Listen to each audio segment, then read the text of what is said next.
चलिए एक इंपॉर्टेंट चीज हमें यहां पे डिस्कस करनी है, that's what we call as variation of conductivity के विद डायल्यूशन। डायल्यूशन करने से एक इलेक्ट्रोलाइटिक कंडक्टर की कंडक्टिविटी क्या बढ़ती है या कम होती है, ये हमें यहां पे एनालाइज करना होगा। ठीक है, उससे पहले यहां पे एक स्टेटमेंट लिखूंगा मैं, आई will be writing the conductivity of the conductivity of an electrolytic conductor, या जिसको बोलते हो आप conductivity cell, the conductivity of an electrolytic conductor decreases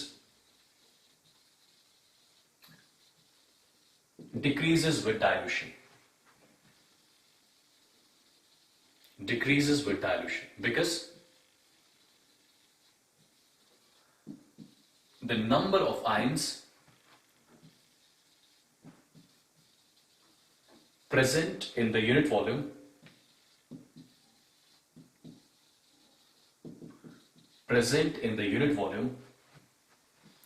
of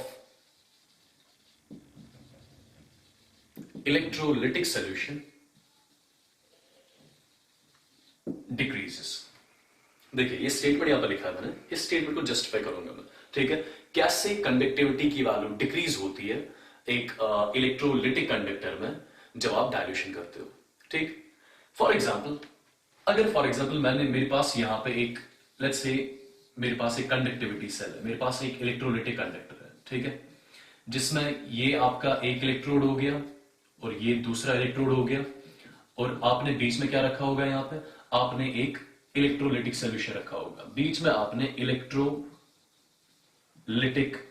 solution रखा हुआ है। ठीक है, अब एक इलेक्ट्रोड को आपने बैटरी के लेट्स से नेगेटिव टर्मिनल के साथ कनेक्ट कर लिया और दूसरे इलेक्ट्रोड को यहां पे बैटरी के पॉजिटिव टर्मिनल के साथ कनेक्ट कर लिया। इस पे पॉजिटिव चार्ज, इस पे कौन सी charge, negative charge, we know that. अब first of all let's say मैंने यहां पे इलेक्ट्रोलिटिक सोल्यूशन का समझाने के लिए, लेट्स से मैंने इलेक्ट्रोलिटिक सोल्यूशन के यहां पे 500 ml लिए होंगे। ठीक है, और मैं अज्यूम कर रहा हूं 500 ml में आपके पास, या लेट्स से मैंने यहां पे इलेक्ट्रोलिटिक सोल्यूशन के 100 ml लिए हुए, और मैं अज्यूम कर रहा हूं समझाने के लिए 100 ml ऑफ इलेक्ट्रोलिटिक सोल्यूशन में फॉर एग्जांपल आपके पास 500 आयंस है, 500 आयंस प्रेजेंट है इन 100 ml ऑफ सोल्यूशन। ठीक है, अगर 100 ml ऑफ सोल्यूशन में 500 आयंस प्रेजेंट है तो आप मुझे इजीली बता सकते हो 1 ml ऑफ सोल्यूशन में कितने आयंस प्रेजेंट होंगे। 1 ml ऑफ सोल्यूशन में 5 आयंस प्रेजेंट होंगे डेफिनेटली। ठीक है, तो जब आपके पास यूनिट वॉल्यूम होगा, ये 1 ml बेसिकली क्या है, यूनिट वॉल्यूम। 1 ml मतलब क्या हो गया, ये हो गया 1 सेंटीमीटर क्यूब ऑफ सोल्यूशन। ठीक है, तो फर्स्ट ऑफ ऑल आपने 100 सेंटीमीटर क्यूब ऑफ सोल्यूशन लिया था जिसमें कितने आयंस थे, फॉर एग्जांपल 500।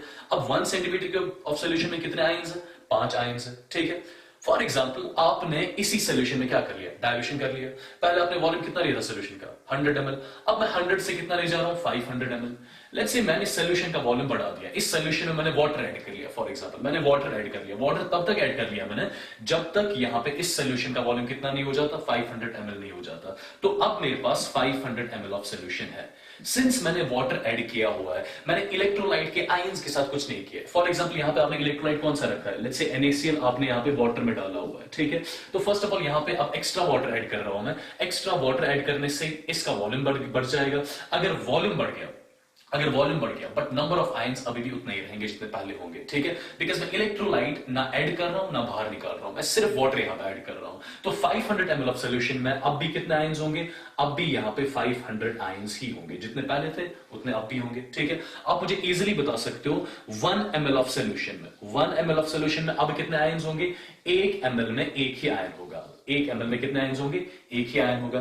1 ml बोल दो या 1 सेंटीमीटर क्यूब ऑफ सोल्यूशन बोल दो, 1 सेंटीमीटर क्यूब ऑफ सोल्यूशन में कितने आयंस होंगे, एक ही आयन होगा। ठीक है, तो फर्स्ट ऑफ ऑल अगर आप ध्यान से देखोगे यहां पे आपके पास 1 सेंटीमीटर क्यूब ऑफ सोल्यूशन में कितने आयंस थे, 5 आयंस। तो जो भी यहां पे कंडक्टिविटी की वैल्यू होगी वो कितने आयंस की वजह से होगी, 5 आयंस की वजह से होगी। अब जब आपने डायल्यूशन कर दिया, वॉल्यूम बढ़ गया, वॉल्यूम के बढ़ने से 1 ml ऑफ सोल्यूशन में नंबर ऑफ आयंस कम हो गए। पहले आपके पास 1 ml ऑफ सोल्यूशन बोल दो या 1 क्यूबिक सेंटीमीटर ऑफ सोल्यूशन बोल दो। 1 सेंटीमीटर क्यूब ऑफ सोल्यूशन में 5 आयन थे। अब डाइल्यूशन करने के बाद 1 क्यूबिक सेंटीमीटर ऑफ सोल्यूशन में कितने आयन्स आ गए? 1 ही आयन आ गया। पहले आपके पास कंडक्टिविटी की वैल्यू कितने आयन्स की वजह से थी? 5 आयन्स की वजह से।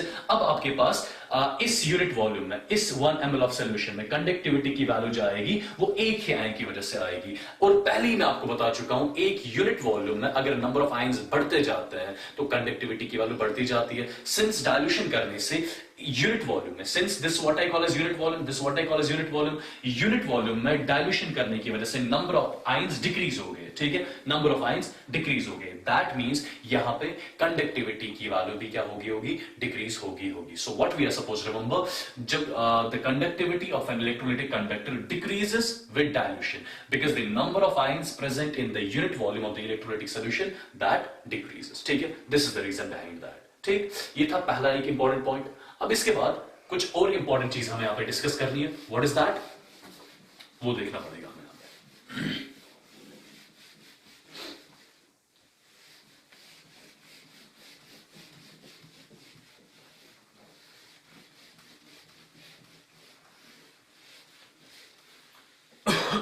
चलिए, अब यहां पे हेडिंग लिखने जा रहा हूं मैं, variation of molar conductivity with dilution. अब हम यहां पे बात करेंगे कि डाइल्यूशन करने से क्या मोलर कंडक्टिविटी की वैल्यू बढ़ती है या कम होती है। ठीक है, यहां पे एक स्टेटमेंट लिखने जा रहा हूं मैं, for both weak electrolytes as well as strong electrolytes, molar conductivity increases with dilution. Molar conductivity increases with dilution. First of all, आप एक कंडक्टिविटी सेल में आप स्ट्रॉन्ग इलेक्ट्रोलाइट भी यूज कर सकते हो, आप वीक इलेक्ट्रोलाइट भी यूज कर सकते हो। अगर आप स्ट्रॉन्ग इलेक्ट्रोलाइट यूज करो या वीक इलेक्ट्रोलाइट यूज करो, डाइल्यूशन करने से मोलर कंडक्टिविटी की वैल्यू दोनों केस में क्या होती है? बढ़ जाती है। बट दोनों केस में रीजन अलग अलग है। ठीक है, और रीजंस क्या है? देखिए आप, अगर मैंने एक कंडक्टिविटी सेल में एक स्ट्रॉन्ग इलेक्ट्रोलाइट यूज करा है, since we know strong electrolyte, for example मैंने NaCl यूज करा है। ठीक है, जो स्ट्रॉन्ग इलेक्ट्रोलाइट होता है वो पूरा अपने आयंस में डिसोसिएट होता है। Na positive plus Cl negative जो भी स्ट्रॉन्ग इलेक्ट्रोलाइट होता है वो पूरे अपने आयंस में डिसोसिएट होता है, कन्वर्ट हो जाता है पूरा अपने आयंस में। ठीक है, अब फर्स्ट ऑफ ऑल, जब मैंने कंडक्टिविटी सेल में स्ट्रॉन्ग इलेक्ट्रोलाइट लिया होगा, ठीक है, अगर मैं डाइल्यूशन करूंगा इस स्ट्रॉन्ग, जो मैंने स्ट्रॉन्ग इलेक्ट्रोलाइट कंडक्टिविटी सेल में लिया हुआ है, अगर मैं उस कंडक्टिविटी सेल में वाटर ऐड करूंगा, डाइल्यूशन करूंगा मैं। ठीक है, डाइल्यूशन करने से, डाइल्यूशन करने का मतलब क्या हो गया? वाटर ऐड करना in general, actually solvent add करना। इन जनरल हम सॉल्वेंट वाटर लेते हैं, तो यहां पे फर्स्ट ऑफ ऑल मैं बोल सकता हूं कि डाइल्यूशन का मतलब हो गया यहां पे वाटर ऐड करना। ठीक है, अब फर्स्ट ऑफ ऑल, अगर मैंने कंडक्टिविटी सेल में एक स्ट्रॉन्ग इलेक्ट्रोलाइट लिया होगा, अगर मैं इसमें डाइल्यूशन करूंगा, डाइल्यूशन करने की वजह से क्या यहां पे वॉल्यूम बढ़ जाएगा, कम हो जाएगा? डेफिनेटली वॉल्यूम बढ़ जाएगा। ठीक है, जितना आप डाइल्यूशन करते जाओगे उतना वॉल्यूम बढ़ता जाएगा। वॉल्यूम बढ़ने से आयंस के बीच में वॉल्यूम बढ़ने से first of all ions close आएंगे कि दूर जाएंगे? आयंस डेफिनेटली दूर जाएंगे। जितना वॉल्यूम बढ़ेगा उतने आयंस दूर जाएंगे, और जितने आयंस दूर जाएंगे उतना आयंस के बीच में फोर्स ऑफ अट्रैक्शन कम हो जाएगा, और जितना आयंस के बीच में फोर्स ऑफ अट्रैक्शन कम हो जाएगा उतने आयंस फ्रीली मूव कर सकते हैं, और जितने आयंस फ्रीली मूव कर सकते हैं उतनी मोलर कंडक्टिविटी वैल्यू बढ़ गई होगी। ठीक है, तो सबसे पहली चीज, अगर मेरे पास यहां पे एक कंडक्टिविटी सेल है, ठीक है, लेट्स से मेरे पास ये कंडक्टिविटी सेल है, ठीक, जिसमें ये एक इलेक्ट्रोड है, ये दूसरा इलेक्ट्रोड है, और इसमें क्या रख लिया आपने? इसमें आपने यहां पे, या ऐसे कंडक्टिविटी सेल बना हुआ है यहां पे, लेट्स से आपने यहां पे एक इलेक्ट्रोलाइटिक कंडक्टर लिया हुआ है समझाने के लिए। देखिए आप, फॉर एग्जाम्पल ये आपने एक इलेक्ट्रोड लिया हुआ है, या आपने दूसरा इलेक्ट्रोड लिया है, और यहां पे आपने अभी स्ट्रॉन्ग इलेक्ट्रोलाइट यूज कर रहा है, स्ट्रॉन्ग इलेक्ट्रोलाइट। ठीक है, जो आपके पास सोल्यूशन है वो किसका सोल्यूशन है? स्ट्रॉन्ग इलेक्ट्रोलाइट का सोल्यूशन प्रेजेंट है। ठीक है, लेट्स से इस स्ट्रॉन्ग इलेक्ट्रोलाइट का वॉल्यूम मैंने कितना लिया है? 20 सेंटीमीटर क्यूब लिया है, और इसमें मैंने कितने मोल्स ऑफ इलेक्ट्रोलाइट डिसॉल्व कर रहे हैं? 1 मोल ऑफ स्ट्रॉन्ग इलेक्ट्रोलाइट मैंने यहां पे इस सोल्यूशन में डिसॉल्व करा है। ठीक है, तो फर्स्ट ऑफ ऑल ये जो अभी सोल्यूशन कंडक्टेंस दिखाएगा उसको क्या बोलते हैं? That's what we call as molar conductance. ठीक है, sorry, that's what we call as molar conductivity, lambda M. ठीक, अब फर्स्ट ऑफ ऑल अगर मैं इसी में डाइल्यूशन करूंगा, डाइल्यूशन करने से फर्स्ट ऑफ ऑल वॉल्यूम बढ़ जाएगा। अगर वॉल्यूम बढ़ गया, यहां पे आपके आयंस कौन कौन से थे, Na पॉजिटिव Cl नेगेटिव, जिनके बीच में फोर्स ऑफ अट्रैक्शन कुछ होता, सल्यूट सल्यूट इंटरेक्शन, ठीक है। जब आपने वॉल्यूम बढ़ाया, जब आपने डायल्यूशन किया होगा, डायल्यूशन करने से वॉल्यूम बढ़ गया होगा, वॉल्यूम बढ़ने से आयंस दूर दूर गए होंगे, और जितने आयंस दूर दूर गए होंगे उतना आयंस के बीच में फोर्स ऑफ अट्रैक्शन कम हुआ होगा, और जितना आयंस के बीच में फोर्स ऑफ अट्रैक्शन कम हुआ होगा उतने ये आयंस फ्रीली मूव कर सकते हैं, और जितने आयंस फ्रीली मूव कर सकते हैं उतनी मोलर कंडक्टिविटी की वैल्यू बढ़ जाएगी, ठीक है। बिकॉज कंडक्टिविटी बढ़ने का मतलब क्या होता है, आई मीन कंडक्टिविटी कैसे बढ़ती है, जब आयंस फ्रीली मूव कर, जितना आयंस फ्रीली मूव कर सकेंगे उतनी कंडक्टिविटी की वैल्यू बढ़ गई होगी, मोलर कंडक्टिविटी आई मीन, ठीक है, इसकी वैल्यू उतनी बढ़ गई होगी, ठीक। तो what we are suppose to remember, जब भी स्ट्रॉन्ग इलेक्ट्रोलाइट्स का केस होगा, तो यहां पे इसको मैं स्टेटमेंट के फॉर्म में पहले लिखूंगा, स्टेटमेंट के फॉर्म में लिखूंगा इसको मैं पहले, इन case of strong electrolytes molar conductivity increases with dilution, full stop. As the distance between the oppositely charged ions, distance between the oppositely charged ions increases, due to which force of attraction between the solute particles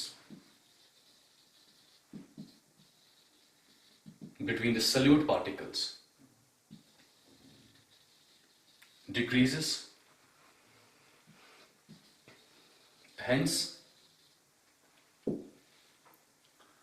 molar conductivity increases, ठीक है। जितने ये oppositely charge ions दूर दूर जाएंगे उतना इनके बीच में फोर्स ऑफ अट्रैक्शन कम होगा, और जितना फोर्स ऑफ अट्रैक्शन कम होगा उतने आयंस फ्रीली मूव कर सकते हैं, और जितने आयंस फ्रीली मूव कर सकते हैं उतनी मोलर कंडक्टिविटी की वैल्यू बढ़ गई होगी, ठीक है। This is the reason for strong electrolytes के केस में जब हम डायल्यूशन करेंगे क्यों मोलर कंडक्टिविटी की वैल्यू बढ़ती है, बिकॉज आयंस के बीच में डिस्टेंस बढ़ जाती है ड्यू टू वॉल्यूम, ठीक है, ड्यू टू मोर वॉल्यूम। अब इसके बाद अगर मैं वीक इलेक्ट्रोलाइट्स की बात करूं, वीक इलेक्ट्रोलाइट्स अगर मैंने एक इलेक्ट्रोलाइटिक कंडक्टर में एक वीक इलेक्ट्रोलाइट यूज करा होगा, ठीक, अगर उसमें भी डायल्यूशन करेंगे, डायल्यूशन करने से उसकी भी मोलर कंडक्टिविटी की वैल्यू बढ़ जाएगी। क्यों बढ़ जाएगी, देखिए आपको अपने आयनिक इक्विलिब्रियम में पढ़ा होगा, जो वीक इलेक्ट्रोलाइट होता है वो पूरे डिसोसिएट नहीं होता है, वीक इलेक्ट्रोलाइट पूरे कंप्लीटली अपने आयंस में डिसोसिएट नहीं होता है, ठीक है, इनकम्प्लीटली अपने आयंस में डिसोसिएट होंगे, ठीक। तो फर्स्ट ऑफ ऑल सबसे पहली चीज, अगर मैं यहां पे एक इलेक्ट्रोलाइट लूंगा, लेट्स से एक इलेक्ट्रोलाइट ले रहा हूं मैं AB सॉलिड, ठीक है। फर्स्ट ऑफ ऑल मैं कंसीडर कर रहा हूं ये आपके पास वीक इलेक्ट्रोलाइट है, कौन सा है, weak electrolyte, this is weak electrolyte. अगर ये वीक इलेक्ट्रोलाइट है तो ये पूरा डिसोसिएट नहीं हुआ होगा अपने आयंस में, ठीक है, और इसके आयंस क्या क्या होंगे, A positive plus B negative, ठीक है, A positive aqueous, B negative aqueous, ठीक। अब फर्स्ट ऑफ ऑल अगर मैं टाइम t इक्वल टू 0 की बात करूं, जब ये रिएक्शन स्टार्ट नहीं हुई होगी, लेट्स से इसकी कॉन्सेंट्रेशन पहले थी C, ये थी 0, ये थी 0, इसका degree of ionisation for example alpha के बराबर है, तो ये कितना बचा होगा, C माइनस C अल्फा, ये कितना फॉर्म हुआ होगा, C अल्फा, ये कितना फॉर्म हुआ होगा, C अल्फा, ठीक है। अगर मैं इस इलेक्ट्रोलाइट के लिए, ये जो मैंने वीक इलेक्ट्रोलाइट लिया है अभी, ठीक है, अगर मैं इसका इक्विलिब्रियम कांस्टेंट देखूं, वो किसके बराबर आ जाएगा, that will be the concentration of A positive multiplied by concentration of B negative divided by concentration of what, AB solid, ठीक है। अब first of all concentration of A positive किसके बराबर आ चुकी है, C अल्फा के बराबर, ये किसके बराबर, C अल्फा के बराबर, AB सॉलिड किसके बराबर, C माइनस C अल्फा के बराबर, ठीक है। तो मेरे पास यहां पे आ गया A पॉजिटिव की कॉन्सेंट्रेशन आ गई मेरे पास C अल्फा, ये मेरे पास C अल्फा आ गया, ठीक है, ये मेरी इसकी कॉन्सेंट्रेशन मेरे पास आ गई C कॉमन निकाल लिया, ये 1 माइनस अल्फा आ गया, एक C कैंसिल हो गया, तो ये आ गया C alpha square divided by 1 minus alpha, ठीक है। अब first of all this is a weak electrolyte, और वीक इलेक्ट्रोलाइट के केस में अल्फा की वैल्यू 1 से बहुत कम होती है, ठीक है। तो यहां पे मैं अल्फा को नेग्लेक्ट कर सकता हूं एज कंपेयर टू 1, तो मेरे पास यहां पे आ गया K is equal to C alpha square, या मैं लिख सकता हूं alpha is equal to under root of K divided by C, where C is what, C क्या होता है यहां पे, C कॉन्सेंट्रेशन होती है इस इलेक्ट्रोलाइट की इनिशियल कॉन्सेंट्रेशन, ठीक है। एंड रिमेंबर वन थिंग, जो कॉन्सेंट्रेशन होती है ये बराबर होती है number of moles divided by volume के, ठीक है। अब फर्स्ट ऑफ ऑल जब आपने वीक इलेक्ट्रोलाइट लिया होगा, क्या वीक इलेक्ट्रोलाइट पूरा डिसोसिएट हुआ होगा? नहीं, पूरा डिसोसिएट नहीं हुआ होगा।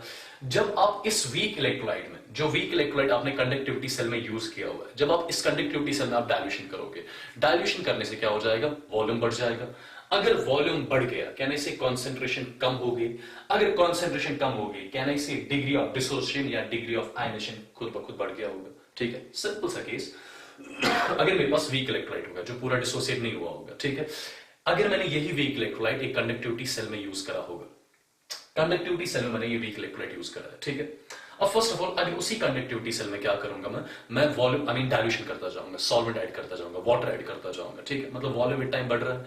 अगर वॉल्यूम बढ़ रहा है दैट मींस कॉन्सेंट्रेशन कम हो रही है, because both are inversely proportional. Volume बढ़ रहा है, कॉन्सेंट्रेशन कम हो रही है, और अगर कॉन्सेंट्रेशन कम हो रही है तो अल्फा की वैल्यू बढ़ रही होगी। अल्फा की वैल्यू का बढ़ने का मतलब क्या हो गया? डिग्री ऑफ आयनेशन बढ़ना। कहना इससे डिग्री ऑफ आयनेशन के बढ़ने का मतलब हो गया इस इलेक्ट्रोलाइट का ज्यादा से ज्यादा अपने आयंस में कन्वर्ट होना, डेफिनेटली, ठीक है। So with dilution in case of a weak electrolyte, can I say number of ions in the solution increases, number of ions in the electrolytic solution that increases। और अगर electrolytic solution में number of ions increase हो रहा है, number of ions increase हो रहा है, that means molar conductivity की value जो होगी वो with time क्या हो रही होगी? increase हो रही होगी। तो first of all what we are supposed to remember in case of weak electrolytes, molar conductivity also increases, molar conductivity increases, and what is the reason for that? Because with dilution number of ions in the solution increases, due to which the molar conductivity of it that actually increases। ठीक है, तो इसको मैं statement के form में लिख रहा हूं यहां पे।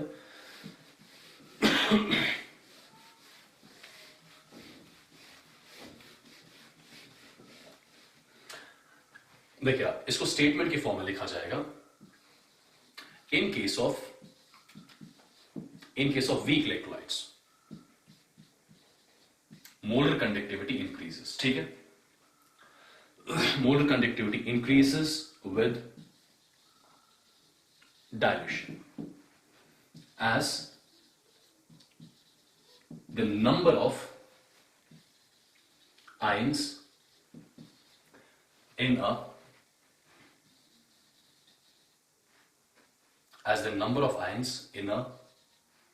या आप ऐसे लिख सकते हो as a number of ions in an electrolytic cell increases due to which molar conductivity increases। ठीक है, तो ये दो इंपॉर्टेंट स्टेटमेंट्स जो आपको याद रखना है। इन जनरल याद क्या रखना है, चाहे वीक इलेक्ट्रोलाइट आपने यूज करा हो कंडक्टिविटी सेल में या स्ट्रॉन्ग इलेक्ट्रोलाइट यूज करा हो, ठीक है, दोनों की मोलर कंडक्टिविटी विद डायल्यूशन बढ़ जाती है। ठीक है, स्ट्रॉन्ग इलेक्ट्रोलाइट के केस में मोलर कंडक्टिविटी बढ़ने का रीजन क्या है? आयंस दूर दूर जाते हैं, जिसकी वजह से आयंस के बीच में फोर्स ऑफ अट्रैक्शन कम होता है, आयंस फ्रीली मूव कर सकते हैं, और जितने आयंस फ्रीली मूव कर सकते हैं उतनी मोलर कंडक्टिविटी की वैल्यू बढ़ती होगी। ठीक है, सिमिलरली वीक इलेक्ट्रोलाइट्स के केस में क्या हुआ होगा? जितना आप डायल्यूशन करोगे उतना डिग्री ऑफ डिस्ट्रीब्यूशन बढ़ता जाएगा, डिग्री ऑफ डिस्ट्रीब्यूशन बढ़ता जाएगा, मतलब उतना ही इलेक्ट्रोलाइट ज्यादा से ज्यादा अपने आयंस में कन्वर्ट हो चुका होगा। ठीक है, डायल्यूशन करने से सोल्यूशन में नंबर ऑफ आयंस बढ़ जाते हैं, और जितने नंबर ऑफ आयंस बढ़ जाएंगे सोल्यूशन में उतनी मोलर कंडक्टिविटी की वैल्यू भी बढ़ जाएगी विद टाइम। ठीक है, अब इन्हीं चीजों को यहां पे थोड़ा ग्राफिकली यहां पे डिस्कस करेंगे। कैसे ग्राफिकली डिस्कस करना है वो चीजें भी यहां पे देख लें आप।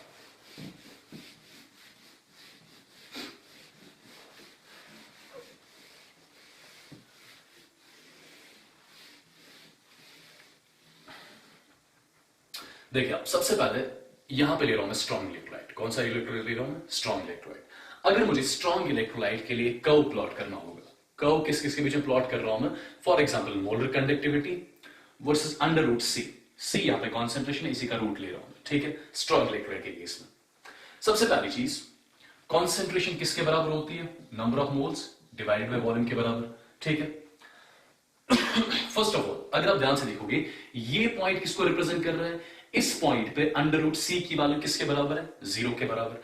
इस पॉइंट पे अगर अंडर रूट सी 0 के बराबर है, कैन आई सी कॉन्सेंट्रेशन यहां पे 0 के बराबर है। अगर अंडर रूट सी 0 के बराबर है, इसका मतलब ये हो गया कॉन्सेंट्रेशन 0 के बराबर है। और कॉन्सेंट्रेशन कब 0 के बराबर हुई होगी? जब वॉल्यूम इनफाइनाइट हुआ होगा। ठीक है, तो फर्स्ट ऑफ ऑल ये पॉइंट जो यहां पे रिप्रेजेंट कर रहे हो आप, ठीक है, इस पॉइंट का मतलब है आपने यहां पे इलेक्ट्रोलिटिक कंडक्टर में आपके पास जो कंडक्टिविटी सेल थी उसका वॉल्यूम आपने इनफाइनाइट करा है, उसका वॉल्यूम आपने इनफाइनाइट करा है। ठीक है, अब फर्स्ट ऑफ ऑल अगर आप इस डायरेक्शन में आ रहे हो, ठीक है, लेट्स से ये यहां से पॉजिटिव एक्स एक्सिस है, इस साइड से क्या है नेगेटिव एक्स एक्सिस। अगर आप पॉजिटिव से नेगेटिव तरफ आ रहे हो, दैट मींस आप रूट सी की वैल्यू कम कर रहे हो। रूट सी की वैल्यू, अगर आप पॉजिटिव से नेगेटिव की तरफ आ रहे हो, रूट सी की वैल्यू आप कम कर रहे हो, रूट सी की वैल्यू आप कम कर रहे हो, दैट मींस आप सी की वैल्यू कम कर रहे हो, सी की वैल्यू आप कम कर रहे हो, दैट मींस आप वॉल्यूम बढ़ा रहे हो। दैट मींस जितना आप इस डायरेक्शन में आ रहे हो उतना आपने इलेक्ट्रोलिटिक, आई मीन जो आपने इलेक्ट्रोलिटिक सेल ली है, जो आपने इलेक्ट्रोलिटिक कंडक्टर जो आपके पास है,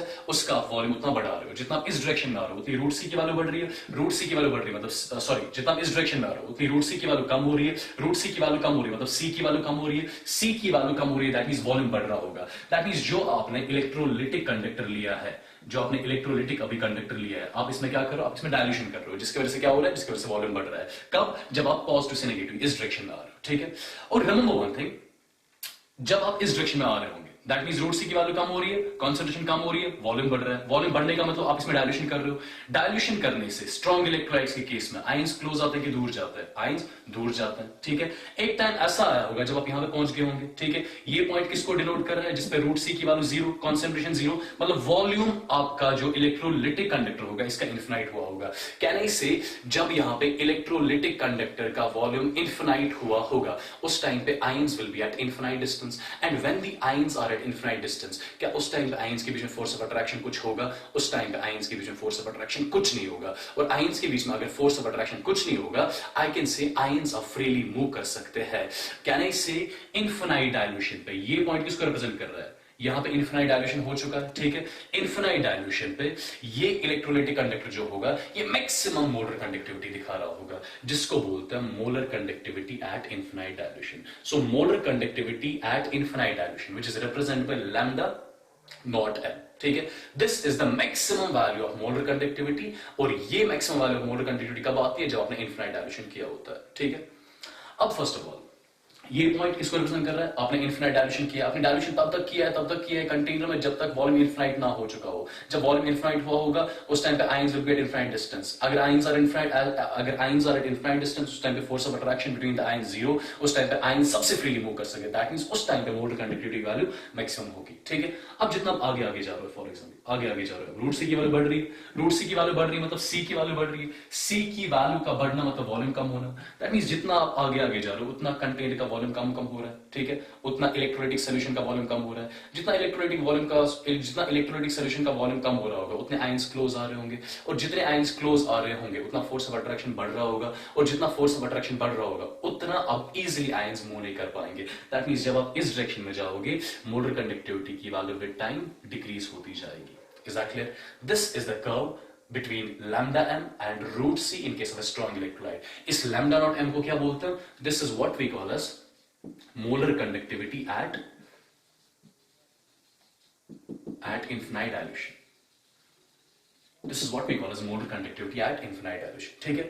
एक और चीज अगर आप ध्यान से देखोगे, ये जो कर्व आपके पास बन गया ये किसके साथ रिजेंबल कर रहा है? कहने से ये कर्व रिजेंबल कर रहा है y is equal to minus M X plus C के साथ, डेफिनेटली, ठीक है। अब अलोंग y एक्सिस अभी आपने क्या लिया हुआ है?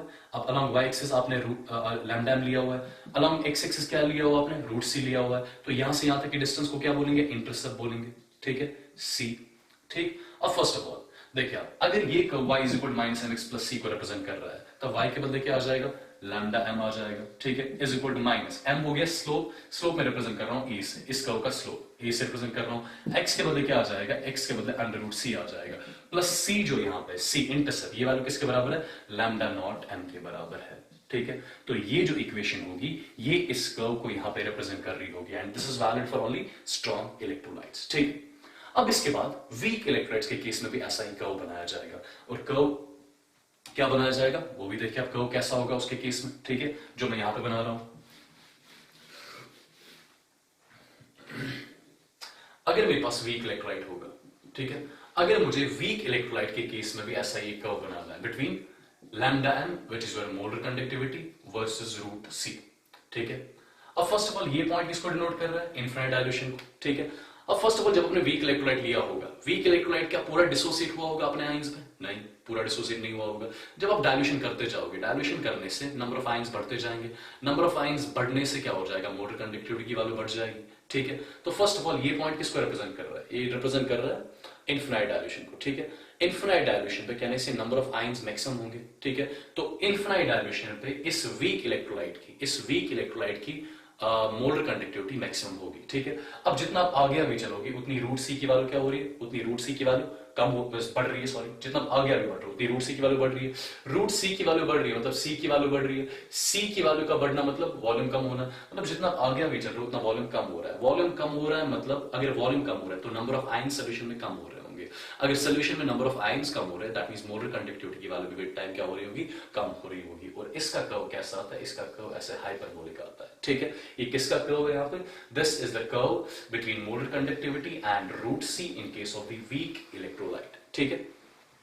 अब इसके बाद ये जो कर्व है ये किसको रिप्रेजेंट कर रहा है, हाइपरबोला को रिप्रेजेंट कर रहा है। एक हाइपरबोला की इक्वेशन क्या होती है, y is equal to k divided by x, ये इक्वेशन होती है, ठीक है, where k is the constant, ठीक। अब अलोंग y आपने क्या लिया हुआ है, अभी अलोंग y आपने लैम्डा लिया हुआ है, अलोंग x क्या लिया हुआ आपने अंडर रूट c लिया हुआ है। तो y के बदले यहाँ पे क्या आ जाएगा, लैम्डा m आ जाएगा is equal to k divide by x के बदले आ जाएगा अंडर रूट c, ठीक है। तो इसको क्रॉस मल्टीप्लाई कर लो तो आपके पास लैम्डा m रूट c जो आ गया किसके बराबर आ गया, k के। तो इस कर्व की इक्वेशन क्या आ गई, lambda m under root c minus k is equal to 0। ये जो इक्वेशन यहाँ पे होगी ये इस कर्व को यहाँ पे रिप्रेजेंट कर रही होगी, ठीक है। एंड रिमेंबर वन थिंग, जो वीक इलेक्ट्रोलाइट्स होता है, वीक इलेक्ट्रोलाइट्स के लिए अगर मुझे मोलर कंडक्टिविटी की वैल्यू इनफिनाइट डायल्यूशन पे निकालनी होगी, जैसे आपने स्ट्रॉन्ग इलेक्ट्रोलाइट्स में देखा था, इनफिनाइट डायल्यूशन पे मोलर कंडक्टिविटी की वैल्यू किसके बराबर थी, लैम्डा नॉट m के बराबर, ठीक है। वीक इलेक्ट्रोलाइट्स के केस में हम molar conductivity at infinite dilution experimentally calculate नहीं कर सकते, ठीक है।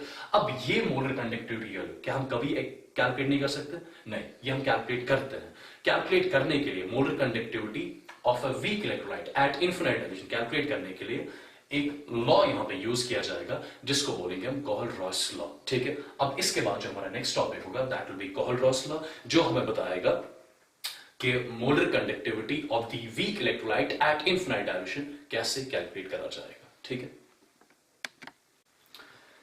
ऑलराइट, कोहल-रॉस लॉ डिस्कस करने से पहले कुछ प्रॉब्लम्स यहां पे करेंगे हम, जो किन पे बेस से, जो अभी तक हमने कॉन्सेप्ट डिस्कस किए हुए हैं, जो उन्हीं के रिलेटेड पे बेस है यहां पे, ठीक है।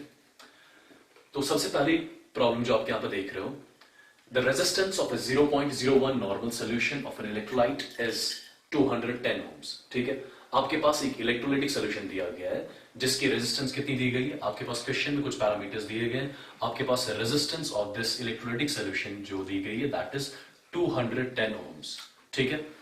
और इस सॉल्यूशन की नॉर्मेलिटी भी आपको दी गई है, normality of the electrolytic solution which is given as 0.01 normal, ठीक है। और आपको जो ये इलेक्ट्रोलाइटिक सेल है बेसिकली इसका सेल कांस्टेंट भी दिया गया है। वी नो सेल कांस्टेंट को किससे रिप्रेजेंट किया जाता है, L/A की वैल्यू भी आपको दी गई है 0.88 centimetre inverse. Calculate the conductivity and equivalent conductivity of the solution. एक तो हमें कंडक्टिविटी कप्पा की वैल्यू कैलकुलेट करनी है और दूसरा लैम्डा EQ की वैल्यू कैलकुलेट करनी है, ठीक है। फॉर्मूलाज हमारे पास आ चुकी है, ठीक है। सबसे पहली फॉर्मूला जो यहाँ पे यूज करी जाएगी that is K, kappa is equal to 1 divided by R multiplied by L divided by A, ठीक है। जो डिस्कस करी हुई हमने, conductivity is equal to 1 by R को बोलते हैं कंडक्टेंस, L बाय A को बोलते हैं सेल कांस्टेंट, ठीक है। अगर यहाँ पे देख सकते हो आप, यहाँ पे ये वैल्यू बराबर आ जाएगी 1 डिवाइडेड बाय R की वैल्यू दी गई है that is 210 multiplied by cell constant L by A, इसकी वैल्यू भी दी गई है 0.88, ठीक है, सेंटीमीटर इनवर्स। तो यहाँ पे कप्पा जो आएगा, कप्पा की वैल्यू, कप्पा के यूनिट्स क्या आ जाएंगे यहाँ पे, आई मीन कंडक्टिविटी के यूनिट्स यहाँ पे क्या आ जाएंगे, कंडक्टिविटी के units will be Simon centimetre inverse, ठीक। अब कंडक्टिविटी की वैल्यू आ गई हमारे पास, एक क्वेश्चन सॉल्व हो गया, इसको फर्दर सॉल्व करना है बस, ठीक। इसके बाद जो दूसरा क्वेश्चन है इसका, we are suppose calculate equivalent conductivity, और इक्विवेलेंट कंडक्टिविटी की फॉर्मूला ऑलरेडी हमें पता है that is equal to kappa multiplied by 1000 divided by normality, right. K की वैल्यू आ चुकी है हमारे पास that is 1 divide by 210 multiplied by 0.88, multiply किससे करना है, 1000 से करना है, डिवाइडेड बाय नॉर्मेलिटी कितनी दी गई है सोल्यूशन की, नॉर्मेलिटी सोल्यूशन दी गई है 0.01। इसकी वैल्यू जब आप कैलकुलेट करोगे ये आपके पास आ जाएगा 490, और इसके यूनिट्स क्या होता है, इसके यूनिट्स होंगे साइमन सेंटीमीटर स्क्वायर पर इक्विवेलेंट। ठीक है, ये आपके पास बेसिकली दो क्वेश्चंस दिए गए जो पूरे फॉर्मूला बेस पे, ठीक है, के की वैल्यू, कंडक्टिविटी की वैल्यू कैलकुलेट करनी थी और हमारे पास हमें इक्विवेलेंट कंडक्टिविटी की वैल्यू भी कैलकुलेट करनी थी, जो दोनों हमने कैलकुलेट किए bye using the simple formulas. ठीक है, जो नेक्स्ट क्वेश्चन आपके पास है, व्हाट इज दैट? सी, आपके पास दिया गया है the specific conductance. Specific conductance का मतलब क्या हो गया? Conductivity, right? स्पेसिफिक कंडक्टेंस बोल दो या कंडक्टिविटी बोल दो, जिसको कप्पा से रिप्रेजेंट करता है। The specific conductance of a 0.1 molar solution of MgCl2 is 0.009 centimeter, Simon centimeter inverse। तो आपको कप्पा की वैल्यू, कंडक्टिविटी की वैल्यू कितनी दी गई है? 0.009 साइमन सेंटीमीटर इनवर्स। ठीक है, और आपने कौन सा इलेक्ट्रोलाइट अभी लिया है? आपने MgCl2 का सोल्यूशन लिया गया है यहाँ पे। ठीक है, जिसकी मोलैरिटी आपको कितनी दी गई है? मोलैरिटी दी गई है 0.1 के बराबर। The cell electrodes of 1.5 centimetre square area and placed 0.5 centimetre apart in MgCl2 solution. मतलब जो आपने इस सेल में इलेक्ट्रोड्स यूज कर रहे हैं, उन इलेक्ट्रोड्स के बीच में डिस्टेंस जो किससे रिप्रेजेंट की जाती है? L से, वो किसके बराबर दी गई है? 0.5 सेंटीमीटर। और इन इलेक्ट्रोड्स का एरिया ऑफ क्रॉस सेक्शन कितना दिया गया है? 1.5 सेंटीमीटर स्क्वायर। ठीक है, how much current should flow if potential difference between the electrodes is 5 volts. और आपको इलेक्ट्रोड्स के बीच में जो पोटेंशियल डिफरेंस भी दी गई है, that is given as 5 volts. ठीक है, अब सबसे पहली चीज कैलकुलेट हमें क्या करना है? How much current should flow. हमें आई की वैल्यू, करंट की वैल्यू कैलकुलेट करनी है और पोटेंशियल डिफरेंस दी गई है। देखिए, अब यहां पे नॉर्मल ओम्स लॉ यूज किया जाएगा, V is equal to I R यहां पे यूज किया जाएगा। ठीक है, हमें किसकी वैल्यू चाहिए? हमें करंट की वैल्यू चाहिए। तो करंट की वैल्यू कहां से आएगी? आई से I is should be equal to V divided by R। ठीक है, I should be equal to V divided by R। देखिए, आप V यहां पे पोटेंशियल है, R क्या है? रेजिस्टेंस। आपको पोटेंशियल की वैल्यू दी गई है 5 वोल्ट्स, आपको बैटरी का वोल्टेज दिया गया है। ठीक है, पोटेंशियल डिफरेंस दिया गया 5 वोल्ट्स के बराबर, बट रेजिस्टेंस आपको नहीं दी गई है। तो सबसे पहले क्या करूंगा मैं यहाँ पे रेजिस्टेंस कैलकुलेट करूंगा। रेजिस्टेंस कैलकुलेट करके रेजिस्टेंस की वैल्यू को इस इक्वेशन में रख के मेरे पास करंट की वैल्यू आ जाएगी। ठीक है, तो यहां से मेरे पास सबसे पहले मैं यहाँ पे क्या करूंगा? मैं रेजिस्टेंस की वैल्यू कैलकुलेट करूंगा। रेजिस्टेंस की वैल्यू कैसे कैलकुलेट की जाएगी? देखिए, आप ऑलरेडी एक इक्वेशन पढ़ चुके हैं हम। Conductivity kappa is always equal to 1 divided by R multiplied by L divided by A। या R को मैं यहां ले आ सकता हूं, तो R किसके बराबर होगा? R यहां पे बराबर होगा, R will be equal to 1 divide by K multiplied by L divided by A। देखिए, आप अगर आप ध्यान से देखें, आपको K की वैल्यू दी गई है, K की वैल्यू दी गई है, आपको डिस्टेंस बिटवीन द इलेक्ट्रोड्स दिया गया है, आपको A की वैल्यू दी गई है। क्या यहां से रेजिस्टेंस आ जाएगी? ठीक है, रेजिस्टेंस यहां से आ जाएगी डेफिनेटली। उस रेजिस्टेंस की वैल्यू आपको इस इक्वेशन में रखनी है, आपके पास करंट की वैल्यू आ जाएगी। सिंस करंट किसके बराबर होता है? V divide by R। V already दिया गया, हमें R निकालना था। ठीक है, R निकालने के लिए मैंने ये इक्वेशन यूज करी। इसमें K की वैल्यू दी गई है, L की वैल्यू दी गई, A की वैल्यू दी गई। मेरे पास R यहां से आ जाएगा ओम्स में। R की वैल्यू सीधे यहां से कैलकुलेट करूंगा, उठा के यहां पे इस इक्वेशन में रखूंगा, मेरे पास करंट की वैल्यू यहां पे आ जाएगी। ठीक है, और मैं आपको इसका आंसर बता दे रहा हूं, करंट की वैल्यू कितनी आएगी। करंट की वैल्यू ये आप लिख सकते हो, यहाँ पे रेजिस्टेंस की वैल्यू यहां से आती है, I will give you the exact data. Resistance की वैल्यू यहां से आती है 1 डिवाइडेड बाय 0.027 ओम्स। ठीक है, और यहां से करंट की वैल्यू जो आती है, I is equal to 0.135 amperes. ठीक है, ये इस क्वेश्चन का आंसर हो जाएगा। यही करंट की वैल्यू में कैलकुलेट करनी थी। ठीक है, आपको करना क्या होता है? सिंपली आपको इन इक्वेशंस को यूज करके कभी करंट पूछा जाएगा, कभी पोटेंशियल पूछा जाएगा, कभी कंडक्टिविटी पूछी जाएगी, इक्विवेलेंट कंडक्टिविटी, मोलर कंडक्टिविटी, जो भी आपसे पूछा जाएगा, आपको इन्हीं इक्वेशंस को थोड़ा मैनिपुलेट करना है, इन्हीं के साथ थोड़ा छेड़ना है आपको। आपके पास वैल्यूज की जो आपसे पूछा गया हो उनकी वैल्यूज इजीली आ जाती है। ठीक, नेक्स्ट क्वेश्चन जो आपको यहां पर दिया गया है, the equivalent conductivity of 0.1 normal solution of CaI2 is 100 Simon centimetre square पर इक्विवेलेंट। ठीक है, आपको सबसे पहले लैम्डा EQ की वैल्यू, इक्विवेलेंट कंडक्टिविटी की वैल्यू दी गई है, कितनी दी गई है? 100 साइमन सेंटीमीटर स्क्वायर पर इक्विवेलेंट। ठीक है, और आपने जो इलेक्ट्रोलाइटिक सोल्यूशन लिया है उसकी नॉर्मेलिटी भी दी गई है आपको 0.1 के बराबर। If the cell constant is 0.2 centimetre inverse, आपको सेल कांस्टेंट मतलब L by A की वैल्यू दी गई है, which is 0.25 centimetre inverse. How much current will flow when the potential difference between the electrodes is 5 volts? आपको potential difference की value भी दी गई है जो 5 वोल्ट्स के बराबर है। ठीक है, सबसे पहली चीज कैलकुलेट क्या करना है, हमें करंट की वैल्यू कैलकुलेट करनी है। हाउ मच करंट, ठीक है, will flow when the potential difference between the electrodes is 5 volts. सबसे पहले क्या करें आप, देखिए करंट की वैल्यू कैलकुलेट करनी है, दैट मींस आपने ओम्स लॉ यूज करना होगा यहां पे। ठीक है, Ohm's law what is that? We know v किसके बराबर होता है, v is equal I R, तो i किसके बराबर हो गया, i हो गया v डिवाइडेड बाय r के बराबर। अब सबसे पहले देखें आप कि आपको ऑलराइट, तो इस चैप्टर का सबसे लास्ट टॉपिक हम यहां पर डिस्कस करने वाले हैं, that's what we call as Kohlrausch law of independent migration of ions. ठीक है, अगर आप इसकी डेफिनेशन सबसे पहले देखोगे, according to this law, at infinite dilution when the dissociation of electrolyte is complete, each ion moves independently and makes a definite contribution towards the conductivity of the solution. The molar conductivity at infinite dilution for that solution is equal to the sum of contribution made by each ion. ठीक है, तो ये जो मैंने यहां पे लिखा हुआ है, इसका एक्चुअल मतलब क्या होता है वो देखना है हमें। ठीक है, तो उसके लिए आप एक डेफिनेशन कॉपी कर लें और समझे इस डेफिनेशन का मतलब क्या है, इस कोहलर-रॉस लॉ का मतलब क्या है।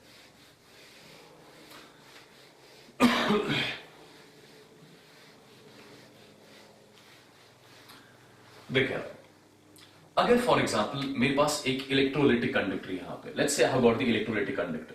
ठीक है, इसमें मैंने कोई इलेक्ट्रोलाइट रखा है, कौन सा इलेक्ट्रोलाइट रखा है, मैंने AB सॉलिड रखा है। ठीक है, मतलब मैंने यहां पे इस AB सॉलिड का एक सोल्यूशन लिया हुआ है। ठीक, अब फर्स्ट ऑफ ऑल इस सोल्यूशन में जो आपके पास अब AB एक्वा सोल्यूशन आ गया बेसिकली। ठीक है, आपने इस AB सॉलिड को किस में डिसॉल्व करा, आपने इसको वाटर में डिसॉल्व करा है बेसिकली। ठीक है, तो आपके पास सोल्यूशन में कौन कौन से आयंस आए होंगे, A पॉजिटिव आयंस और B negative ions. Let's say जो मैंने यहां पे ये सोल्यूशन लिया हुआ है, जो मैंने इलेक्ट्रोलाइटिक सोल्यूशन लिया हुआ है, लेट्स से इसकी कॉन्सेंट्रेशन अभी किसके बराबर है, C के बराबर है। इसकी कॉन्सेंट्रेशन अभी C के बराबर है। ठीक है, अब फर्स्ट ऑफ ऑल जब इस इलेक्ट्रोलाइटिक सोल्यूशन की कॉन्सेंट्रेशन C के बराबर है, मैं अज्यूम कर रहा हूं इसकी मोलर कंडक्टिविटी किसके बराबर है, लैम्डा m के बराबर है। इसकी जब इस इलेक्ट्रोलाइट की कॉन्सेंट्रेशन C के बराबर है, इस इलेक्ट्रोलाइटिक सोल्यूशन की मोलर कंडक्टिविटी लैम्डा m के बराबर है। ठीक है, अब यहां पे क्या कर रहा हूं मैं, यहां पे डायल्यूशन कर रहा हूं मैं यहां पे ज्यादा वाटर ऐड कर रहा हूं, और वाटर ऐड कर रहा हूं। ठीक है, और वाटर तब तक मैं ऐड करता जाऊंगा जब तक इन आयंस के बीच में डिस्टेंस इनफिनाइट नहीं हो जाती, तब तक मैं वाटर ऐड करता जाऊंगा। ठीक है, तो फर्स्ट ऑफ ऑल जब आपने इस इलेक्ट्रोलाइटिक सोल्यूशन की कॉन्सेंट्रेशन C रखी थी, उस टाइम पे इस सोल्यूशन की मोलर कंडक्टिविटी किससे रिप्रेजेंट कर रहा था, मैं लैम्डा m से रिप्रेजेंट कर रहा था। ठीक है, अब मैं वाटर ऐड कर रहा हूं, वाटर ऐड करने से वॉल्यूम बढ़ रहा होगा। अगर वॉल्यूम बढ़ रहा है मतलब आयंस दूर दूर जा रहे होंगे, और आयंस को तब तक मुझे दूर दूर जाने देना है जब तक आयंस के बीच में डिस्टेंस कितनी हो जाती, इनफिनाइट नहीं हो जाती, तब तक मुझे आयंस को दूर दूर भेजना पड़ेगा। ठीक है, और एक बार इन आयंस के बीच में डिस्टेंस इनफिनाइट होगी, क्या नहीं से उस टाइम पे force of attraction between the ions 0 के बराबर होगा। ठीक है, और जब आयंस के बीच में फोर्स ऑफ अट्रैक्शन 0 के बराबर होता है, उस टाइम पे हम यहां पे क्या बोलते हैं कि we have done the infinite dilution. तो इनफिनाइट डायल्यूशन पे first of all we know कि ions are at infinite distance apart, ions के बीच में उस टाइम पे कोई फोर्स ऑफ अट्रैक्शन नहीं होता है। अगर इन आयंस के बीच में इनफिनाइट डिस्टेंस पे कोई फोर्स ऑफ अट्रैक्शन है ही नहीं, कहना इससे ये आयंस, ये जो कैटायंस और एनायंस यहां पे होंगे, ये फ्रीली मूव कर सकते हैं, डेफिनेटली फ्रीली मूव कर सकते हैं। ठीक है, अब इनफिनाइट डायल्यूशन पे लेट्स से इस सोल्यूशन की मोलर कंडक्टिविटी जो है, जो वो किससे रिप्रेजेंट कर रहा हूं मैं, लैम्डा नॉट m के बराबर। वो किससे रिप्रेजेंट कर रहा हूं, लैम्डा नॉट m से रिप्रेजेंट कर रहा हूं। इनफिनाइट डायल्यूशन पे इसी सोल्यूशन की, इसी इलेक्ट्रोलाइटिक सोल्यूशन की मोलर कंडक्टिविटी किससे रिप्रेजेंट कर रहा हूं, लैम्डा नॉट m से रिप्रेजेंट कर रहा हूं। अब first of all since ions के बीच में कोई फोर्स ऑफ अट्रैक्शन है नहीं, ये आयंस इजीली मूव कर सकते हैं। ठीक है, as per Kohlrausch law is concern, infinite dilution पे जो भी सोल्यूशन की मोलर कंडक्टिविटी होती है, वो फर्स्ट ऑफ ऑल उसके आयंस की वजह से होती है। किसकी वजह से होती है, आयंस की वजह से होती है, आयंस के मोमेंट की वजह से होती है। ठीक है, वी नो इन आयंस के बीच में अभी फोर्स ऑफ अट्रैक्शन कोई है ही नहीं। ठीक है, तो इनफिनाइट डायल्यूशन पे molar conductivity of this solution, ठीक है, वो किसके बराबर होगा, that will be equal to the sum of the contribution made by the each ion. Sum of the contribution made by the each ion मतलब क्या है इस चीज का, इनफिनाइट डायल्यूशन पे ये जो कैटायंस और एनायंस होंगे, ये इनका कुछ डेफिनेट कंट्रीब्यूशन होगा टुवर्ड्स द मोलर कंडक्टिविटी। ठीक है, और उन डेफिनेट कंट्रीब्यूशन ऑफ कैटायंस और एनायंस को अगर ऐड किया जाए, वो हमें किसकी वैल्यू देता है, वो हमें molar conductivity of this electrolyte at infinite dilution देगा। ठीक है, तो यहां पे लिख सकता हूं मैं, अगर मैं यहां पे लिखूं lambda naught A B, lambda naught A B, ठीक है। इलेक्ट्रोलाइट कौन सा लिया आपने, ए बी, और लैम्डा नॉट ए बी क्या इसका मतलब क्या हो गया यहां पे, it's called as molar conductivity of electrolyte A B at infinite dilution,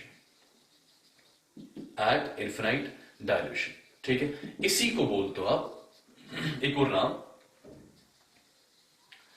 limiting molar conductivity, ठीक है। तो इनफिनाइट डायल्यूशन पे इस इलेक्ट्रोलाइटिक सॉल्यूशन की जो कंडक्टिविटी होगी वो किसके बराबर होगी, that will be equal lambda not M of A positive ion plus lambda not M of B negative ion. ये lambda not M of A positive basically क्या होता है, this is what we call as molar ionic conductivity, molar ionic conductivity at infinite dilution, ठीक है। तो first of all infinite dilution पे जो भी एक इलेक्ट्रोलाइट की मोलर कंडक्टिविटी होती है वो किसके बराबर होती है, वो उसके आयंस की मोलर कंडक्टिविटीज का सम होता है एट इनफिनाइट डायल्यूशन, ठीक है। तो this is the simplest statement as per the Kohlrausch law is concern, ठीक है। ये कोहलरॉस लॉ का एक सिंपलेस्ट स्टेटमेंट है कि जब भी इनफिनाइट डायल्यूशन एक इलेक्ट्रोलाइटिक कंडक्टर में आपने किया होगा, इनफिनाइट डायल्यूशन पे फर्स्ट ऑफ ऑल इस इलेक्ट्रोलाइटिक सॉल्यूशन की मोलर कंडक्टिविटी किससे रिप्रेजेंट की जाती है, लैम्डा नॉट एम से रिप्रेजेंट की जाती है। इनफिनाइट डायल्यूशन पे इन आयंस के बीच में कोई फोर्स ऑफ अट्रैक्शन नहीं होता है, ठीक है। तो ये आयंस फ्रीली मूव कर सकते हैं इनफिनाइट डायल्यूशन पे, और इनफिनाइट डायल्यूशन पे as per Kohlrausch law is concern इन आयंस का एक डेफिनेट कंट्रीब्यूशन होता है towards the molar conductivity of the solution, of the same solution, ठीक है। और वो molar conductivity of the solution at infinite dilution किसके बराबर होगा, that will be the sum of the contribution made by the each ion towards the molar conductivity of the solution, ठीक है। वही मैंने यहां पे इक्वेशन के फॉर्म में लिखा, this is molar conductivity of electrolytic solution AB at infinite dilution, that is equal to the sum of the molar conductivities of its ions at the infinite dilution, ठीक है। अब फर्स्ट ऑफ ऑल अगर इसी को थोड़ा और modify किया जाएगा, इसको और थोड़ा अच्छे से समझा जाए मैथमेटिकली, कैसे समझा जाएगा देखिए आप।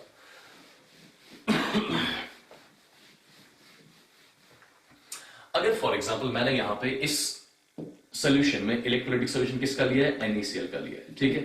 मैंने यहां पे इलेक्ट्रोलाइटिक सॉल्यूशन NaCl का लिया है। अगर मुझे यहां पे molar conductivity at infinite dilution, molar conductivity at infinite dilution of NaCl लिखना होगा, तो कैसे लिखूंगा मैं, I be simply writing lambda not M of Na positive plus lambda not M of Cl negative as per Kohlrausch law is concern, ठीक है। जो भी NaCl की मोलर कंडक्टिविटी इनफिनाइट डायल्यूशन पे होगी वो उसके आयंस की molar conductivity at infinite dilution का सम होगा, ठीक है। सिंपली लिख लिया मैंने। अब सिमिलरली अगर मेरे पास एक और इलेक्ट्रोलाइट यहां पे lambda not M of, let's say I am talking about BaCl2, किसकी बात कर रहा हूं, BaCl2 की बात कर रहा हूं, ठीक है।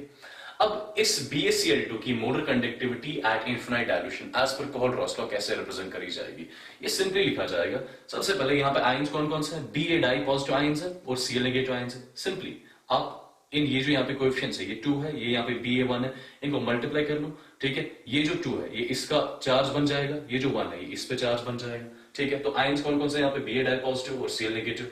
तो BaCl2 की मोलर कंडक्टिविटी इनफिनाइट डायल्यूशन पे कैसे रिप्रेजेंट करी जाएगी, lambda not M of what, Ba di positive, ठीक है, प्लस अब यहां पे क्लोरीन कितना है, Cl नेगेटिव कितना है बेसिकली 2, यहां पे 2 से पहले मल्टीप्लाई करना पड़ेगा, I will be writing 2 multiplied by lambda not M of Cl negative, ठीक है। सिमिलरली अगर मेरे पास एक ऐसा ही और इलेक्ट्रोलाइटिक सॉल्यूशन होगा, किसका, for example I have got the solution as Al2SO4 whole thrice, Al2SO4 whole thrice. मुझे इस Al2SO4 होल थ्राइस की molar conductivity at infinite dilution लिखनी है, ठीक है।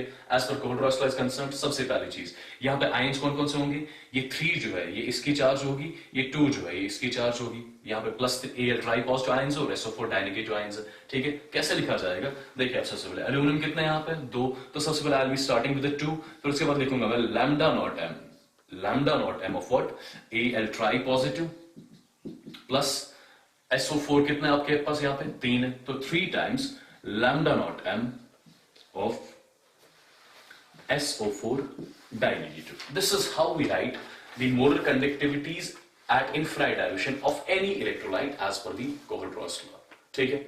अब इसकी तीन एप्लीकेशंस होती है इस कोहलर-रॉस लॉ की, ठीक है। सबसे पहली एप्लीकेशन जो यहां पे होगी, that's what we call as the determination of limiting molar conductivity of a weak electrolyte at infinite dilution, ठीक है।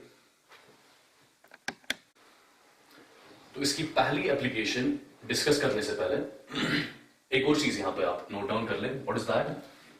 देखिए आप, ये मैंने आपको कोहलर-रॉस का स्टेटमेंट इन टर्म्स ऑफ क्या बताया, इन टर्म्स ऑफ मोलर कंडक्टिविटीज बताया, ठीक है। मैं इसी कोहलर-रॉस लॉ के स्टेटमेंट को इन टर्म्स ऑफ इक्विवेलेंट कंडक्टिविटी बता सकता हूं, ठीक है। देखिए डिफरेंस क्या होगा। अगर मैं यहां पर लिखूं equivalent conductivity of A B electrolyte, ठीक है, at infinite dilution, as per Kohlrausch law is concern किसके बराबर होगा? ये होगा बराबर lambda not EQ of A positive plus lambda not EQ of B negative, ठीक है। सिंपली वही करना जो मोलर कंडक्टिविटी में करते हैं, ठीक है। बट फर्क क्या है दोनों में? देखिए फर्क क्या है। अगर मैं यहां पर लिखूं lambda not equivalent conductivity at infinite dilution for NaCl लिखूं मैं, ठीक है। ये सिंपली बराबर हो जाएगा equivalent conductivity at infinite dilution for Na positive plus equivalent conductivity at infinite dilution for Cl negative, ठीक है। रिमेंबर वन थिंग, ये जब भी हम molar conductivity at infinite dilution लिखते थे, हम यहां पे इन कोएफिशिएंट से मल्टीप्लाई करते हैं। यहां पे मैंने 2 से मल्टीप्लाई करा था, यहां पे मैंने 2 से मल्टीप्लाई, यहां पे मैंने 3 से मल्टीप्लाई करा था, ठीक है। जब भी आप ये Kohler-Ross law in terms of equivalent conductivities लिखोगे, आपको इन कोएफिशिएंट से, आपको इन मोल से यहां पे कोई मतलब नहीं है कोई, ठीक है। आपको इन मोल्स को यहां पे ओमिट करना होगा। मतलब क्या है? अगर मैं यहां पर लिखूं lambda not equivalent of BaCl2 अगर मैं लिखूं, ठीक है, तो कैसे लिखा जाएगा यहां पे? ये लिखा जाएगा lambda not EQ equivalent conductivity at infinite dilution of Da di positive plus, अगर मोलर कंडक्टिविटी होती तो मुझे ट्वाइस लिखना होता यहां पे, ठीक है। बट सिंस इक्विवेलेंट कंडक्टिविटी की बात चल रही है तो मुझे यहां पे इन मोल से मतलब नहीं है कोई, ठीक है। तो यहां पे सिंपली लिखूंगा मैं lambda not EQ of what Cl negative, मुझे ट्वाइस से अब मल्टीप्लाई नहीं करना है। सिमिलरली अगर मैं ऐसे ही lambda not EQ of Al2 SO4 whole thrice लिखूं, कैसे लिखा जाएगा? मुझे इन मोल से मतलब नहीं है यहां पे कोई, ठीक है। मैं यहां पे सीधे लिखूंगा equivalent conductivity at infinite dilution for Al tri positive plus equivalent conductivity at infinite dilution for SO4 डाइनेगेटिव। This is how we write the Kohlrausch law in terms of equivalent conductivities, ठीक है। यहां पे सिंपल हमें moles वोल से multiply करना होता है, यहां हमें मोल्स वोल से मल्टीप्लाई कुछ भी नहीं करना होता है, ठीक है। आपको सिंपली आयंस की इक्विवेलेंट कंडक्टिविटीज को ऐड करना होता है इनफिनाइट डाइल्यूशन में, ठीक। अब जो इसकी सबसे पहली एप्लीकेशन है यहां पे, what is that?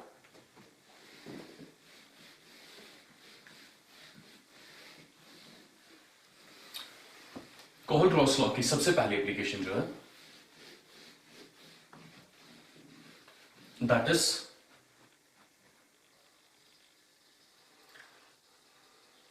calculation of limiting molar conductivity, या इसी को बोलते हो molar conductivity at infinite dilution for weak electrolytes, ठीक है। ये सबसे पहली वाली एप्लीकेशन है इस कोहलर-रॉस लॉ की, ठीक है। कोहलर-रॉस लॉ को यूज करा जाएगा जब भी हमें एक वीक इलेक्ट्रोलाइट की मोलर कंडक्टिविटी इनफिनाइट डाइल्यूशन पे कैलकुलेट करनी होगी। वो कैसे कैलकुलेट करी जाएगी? बाय यूजिंग कोहलर-रॉस लॉ, ठीक है। अगर आपको याद होगा, जब मैंने एक कर्व बनाया था किस किस के बीच में, मैंने यहां पे lambda not M versus under C के बीच में कर्व बनाया था एक वीक इलेक्ट्रोलाइट के बीच के लिए, ठीक है। और कर्व आपका कुछ हाइपरबोलिक आया था, ठीक है। आपके पास यहां पे मैक्सिमम वैल्यू नहीं आ गई थी, आपके पास यहां पे sorry this was lambda M versus under C, ठीक है। आपके पास यहां पे लैम्डा नॉट M की वैल्यू नहीं आई थी। वेयरएज स्ट्रॉन्ग इलेक्ट्रोलाइट के केस में सेम कर्व अगर मैं बनाऊं लैम्डा M वर्सेस रूट सी इनके सब स्ट्रॉन्ग इलेक्ट्रोलाइट, आपके पास कर्व कुछ ऐसा आता था। और ये यहां पे लैम्डा नॉट M को रिप्रेजेंट कर रहा था molar conductivity of this strong electrolyte at infinite dilution. क्या आपके पास यहां पे वीक इलेक्ट्रोलाइट के केस में molar conductivity of a weak electrolyte at infinite dilution आता था? नहीं आता था, ठीक है। अब इसी वीक इलेक्ट्रोलाइट की molar conductivity at infinite dilution कैसे कैलकुलेट करी जाएगी? वो कैलकुलेट करी जाएगी by using the Kohlrausch law, ठीक है। अब कैसे कैलकुलेट किया जाएगा इसको मैं आपको सीधे क्वेश्चन के फॉर्म में समझाऊंगा, ठीक है। क्वेश्चन क्या दिया गया है, क्वेश्चन आप लिखे यहां पे, सिंपल मैं क्वेश्चन के फॉर्म में आपको समझाऊंगा कैसे क्या किया जाएगा। देखिए आपको पूछा गया है for example lambda not M molar conductivity at infinite dilution for CH3COH calculate करने को, ठीक है। और आपको कुछ पैरामीटर्स दिए गए। पैरामीटर्स क्या क्या दिए गए आपको? आपको lambda not M for NaCl दिया गया है which is given as 200 siemens centimetre square per mole, ठीक है। और आपको और कुछ वैल्यूज दी गई है lambda not M of CH3CONA, ठीक है। ये किसके बराबर दिया गया है? ये बराबर दिया गया है 150 साइमन सेंटीमीटर स्क्वायर पर मोल के। और आपको एक और पैरामीटर यहां पे दिया गया है lambda not M for HCl, ठीक है। ये भी दिया गया है 300 साइमन सेंटीमीटर स्क्वायर पर मोल के बराबर, ठीक है। देखिए आपको इन तीन इलेक्ट्रोलाइट्स की molar conductivities at infinite dilution दी गई है और आपको किसकी कैलकुलेट करनी है? आपको इस वीक इलेक्ट्रोलाइट CH3COH की molar conductivity at infinite dilution calculate करनी है, ठीक है। सबसे पहली चीज देखिए कैसे किया जाएगा। इस lambda not M of NaCl को लिखा जाएगा यहां पे as per Kohlrausch law, this will be equal to lambda not of Na positive, वही हो गया lambda not M of Na positive, ठीक है, plus lambda not of Cl negative लिखा जाएगा डेफिनेटली। इस इलेक्ट्रोलाइट ये जो आपने CH3CONA लिया है इसको भी in terms of Kohlrausch law कैसे लिखा जाएगा? This will be written as lambda not of CH3CO, आप लैम्डा नॉट M भी लिख सकते हो, ठीक है, मतलब same CH3CO negative plus lambda not of Na positive, ठीक है। और ये जो आपके पास तीसरा HCl इलेक्ट्रोलाइट दिया गया है इसकी भी molar conductivity at infinite dilution आप एज पर कोहलर-रोस लॉ लिख सकते हो। आप लिखोगे lambda naught of H positive plus lambda not of Cl negative, ठीक है। और सिंस ये आपका वीक इलेक्ट्रोलाइट है, ठीक है, CH3COH, क्या इसको भी मैं एज पर कोहलर-रोस लॉ लिख सकता हूं? I can write lambda naught of CH3CO negative plus lambda not of H positive, ठीक है। ध्यान से देखिए आप, मुझे बेसिकली इसकी वैल्यू कैलकुलेट करनी है, ठीक है। और इसकी वैल्यू कैसे कैलकुलेट करी जाएगी? बाय यूजिंग दीज वैल्यूज, ठीक है, जो वैल्यूज आपको क्वेश्चन में दी गई है।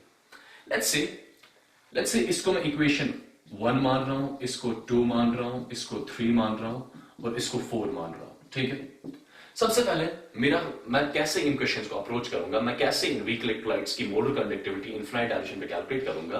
मुझे सिंपली करना होगा यहां पे, मुझे ये इक्वेशन बनानी पड़ेगी from the given equations, from these equations, ठीक है। मुझे इस इक्वेशन को बनाना पड़ेगा इन तीनों इक्वेशंस की मदद से, ठीक है। अब ये इक्वेशन कैसे बनाई जाएगी? देखिए अगर मैं इस फर्स्ट और सेकेंड इनको फॉर एग्जाम्पल ऐड करूं, ठीक है, इनको ऐड करके थर्ड को उससे सब्ट्रैक्ट करूं, आप समझ रहे हो, ठीक है। मतलब सबसे पहले मैं इन दो को ऐड करूंगा, इन दो को ऐड करके, इन दो को मैंने ऐड कर लिया, फिर उससे इन दो को ऐड करके मैं थर्ड को सब्ट्रैक्ट करूंगा, ये माइनस बन जाएगा, ये भी माइनस बन जाएगा। देखिए आप कौन कौन सी चीजें कैंसिल हो जाएंगी? क्या ये Na पॉजिटिव कैंसिल हो जाएगा? डेफिनेटली हो जाएगा, ठीक है। और यहां पे कौन सी चीज कैंसिल होगी? Just give me a second. ये लैम्डा नॉट Cl नेगेटिव, ये because this minus, right, I was looking at this positive sign, ये माइनस है, ये पॉजिटिव है, ये लैम्डा नॉट Cl नेगेटिव, ये लैम्डा नॉट Cl नेगेटिव भी कैंसिल हो गया। जरा देखिए जब आपने यहां पे 1 + 2 - 3 करा, 1 + 2 - 3 करा, जरा देखिए आपके पास बचा क्या लास्ट में? आपके पास ये लैम्डा नॉट H पॉजिटिव बचा और ये लैम्डा नॉट CH3CO नेगेटिव बचा, ठीक है। दैट मींस जब आपने फर्स्ट को सेकंड के साथ ऐड करा और उस ऐड करके थर्ड को उससे सब्ट्रैक्ट करा, आपके पास नेट वैल्यू जो I that is equal to lambda not of H positive plus lambda not of CH3CO negative, ठीक है, यही आ गई। अब ये जो इक्वेशन है lambda not of H positive plus lambda not of CH3CO negative, क्या यही मेरी इक्वेशन 4 थी? तो मैंने फोर्थ इक्वेशन बनाई फ्रॉम द गिवन इक्वेशंस, ठीक है, मैंने फोर्थ इक्वेशन बनाई फ्रॉम द गिवन इक्वेशंस। अब ये फोर्थ इक्वेशन कैसे बनाई मैं सिंपली 1 और सेकंड को मैंने ऐड करा और माइनस क्या करा यहां पे? -3 करा। और रिमेंबर जो भी आप इन इक्वेशंस के साथ करोगे वही आपको उनके मोलर कंडक्टिविटी वैल्यूज के साथ भी करना होगा, आपके पास आंसर आ जाएगा यहां पे। देखिए आप सिंपल सा कॉन्सेप्ट। फर्स्ट रिएक्शन के लिए molar conductivity at infinite dilution कितना दिया गया है? 300, ठीक है। सेकंड के लिए कितना दिया गया है? सेकंड के लिए आपके पास 150 दिया गया है। थर्ड के लिए कितना दिया गया है? थर्ड के लिए 200 दिया गया है। ये वैल्यू जो आ गई, ये वैल्यू किसके बराबर आ गई? ये आ गया 450 - 200 कितना आ गया? 250 के बराबर। तो यहां पे आ गया 250 Simon centimetre square per mole. ये किसकी मोलर कंडक्टिविटी आ गई इनफिनाइट डाइल्यूशन पे, ठीक है। ये फोर्थ वाली इक्वेशन की वैल्यू बेसिकली आ गई। ये जो आपके पास आ गया 250 Simon centimetre square per mole, ये इस फोर्थ इक्वेशन की वैल्यू आ गई। और ये फोर्थ इक्वेशन बेसिकली है क्या? This is the molar conductivity of CH3COH, this is the molar conductivity of CH3COH at infinite dilution. तो आपने सिंपली क्या करा, आपने इस वीक इलेक्ट्रोलाइट की मोलर कंडक्टिविटी को कैलकुलेट किया बाय मैनिपुलेटिंग दीज इक्वेशंस, ठीक है। आपको सिंपली इन इक्वेशंस को मैनिपुलेट करना होता है और आपके पास वीक इलेक्ट्रोलाइट की मोलर कंडक्टिविटी इनफिनाइट डाइल्यूशन पे आ जाती है, ठीक है। करा क्या सिंपली मैंने सबसे पहले इनको इनके कोहलर-रॉस लॉ की फॉर्म में लिख लिया, इसको इसके साथ ऐड किया, -CA किया, ठीक है। 1 + 2 - 3 करा मैंने, ठीक। जब मैंने 1 + 2 - 3 करा, मेरे पास फोर्थ इक्वेशन आ गई उससे, और जो भी मैंने यहाँ पे अलजेब्रा यूज किया 1 + 2 - 3, वही मुझे इनकी मोलर कंडक्टिविटी इनफिनाइट डाइल्यूशन के साथ भी यूज करना होगा। तो 1 की मोलर कंडक्टिविटी इनफिनाइट डाइल्यूशन 300 थी, इसकी 150, इसकी 200। वैल्यू जब प्लस नेट आ गई 250 साइमन सेंटीमीटर स्क्वायर पर मोल। और ये जो 250 साइमन सेंटीमीटर स्क्वायर पर मोल होगी, ये यहाँ पे इस CH3, इस फोर्थ इक्वेशन की, इस CH3COH की मोलर कंडक्टिविटी होगी इनफिनाइट डाइल्यूशन पे। So this is how we calculate the molar conductivity of a weak electrolyte at the infinite dilution by using the Kohl-Ross law. All right? चलिए, जो next application है इस Kohl-Ross law की, that's what we call as calculation of degree of dissociation for a weak electrolyte. एक weak electrolyte की degree of dissociation कैसे calculate करी जाएगी, ठीक है।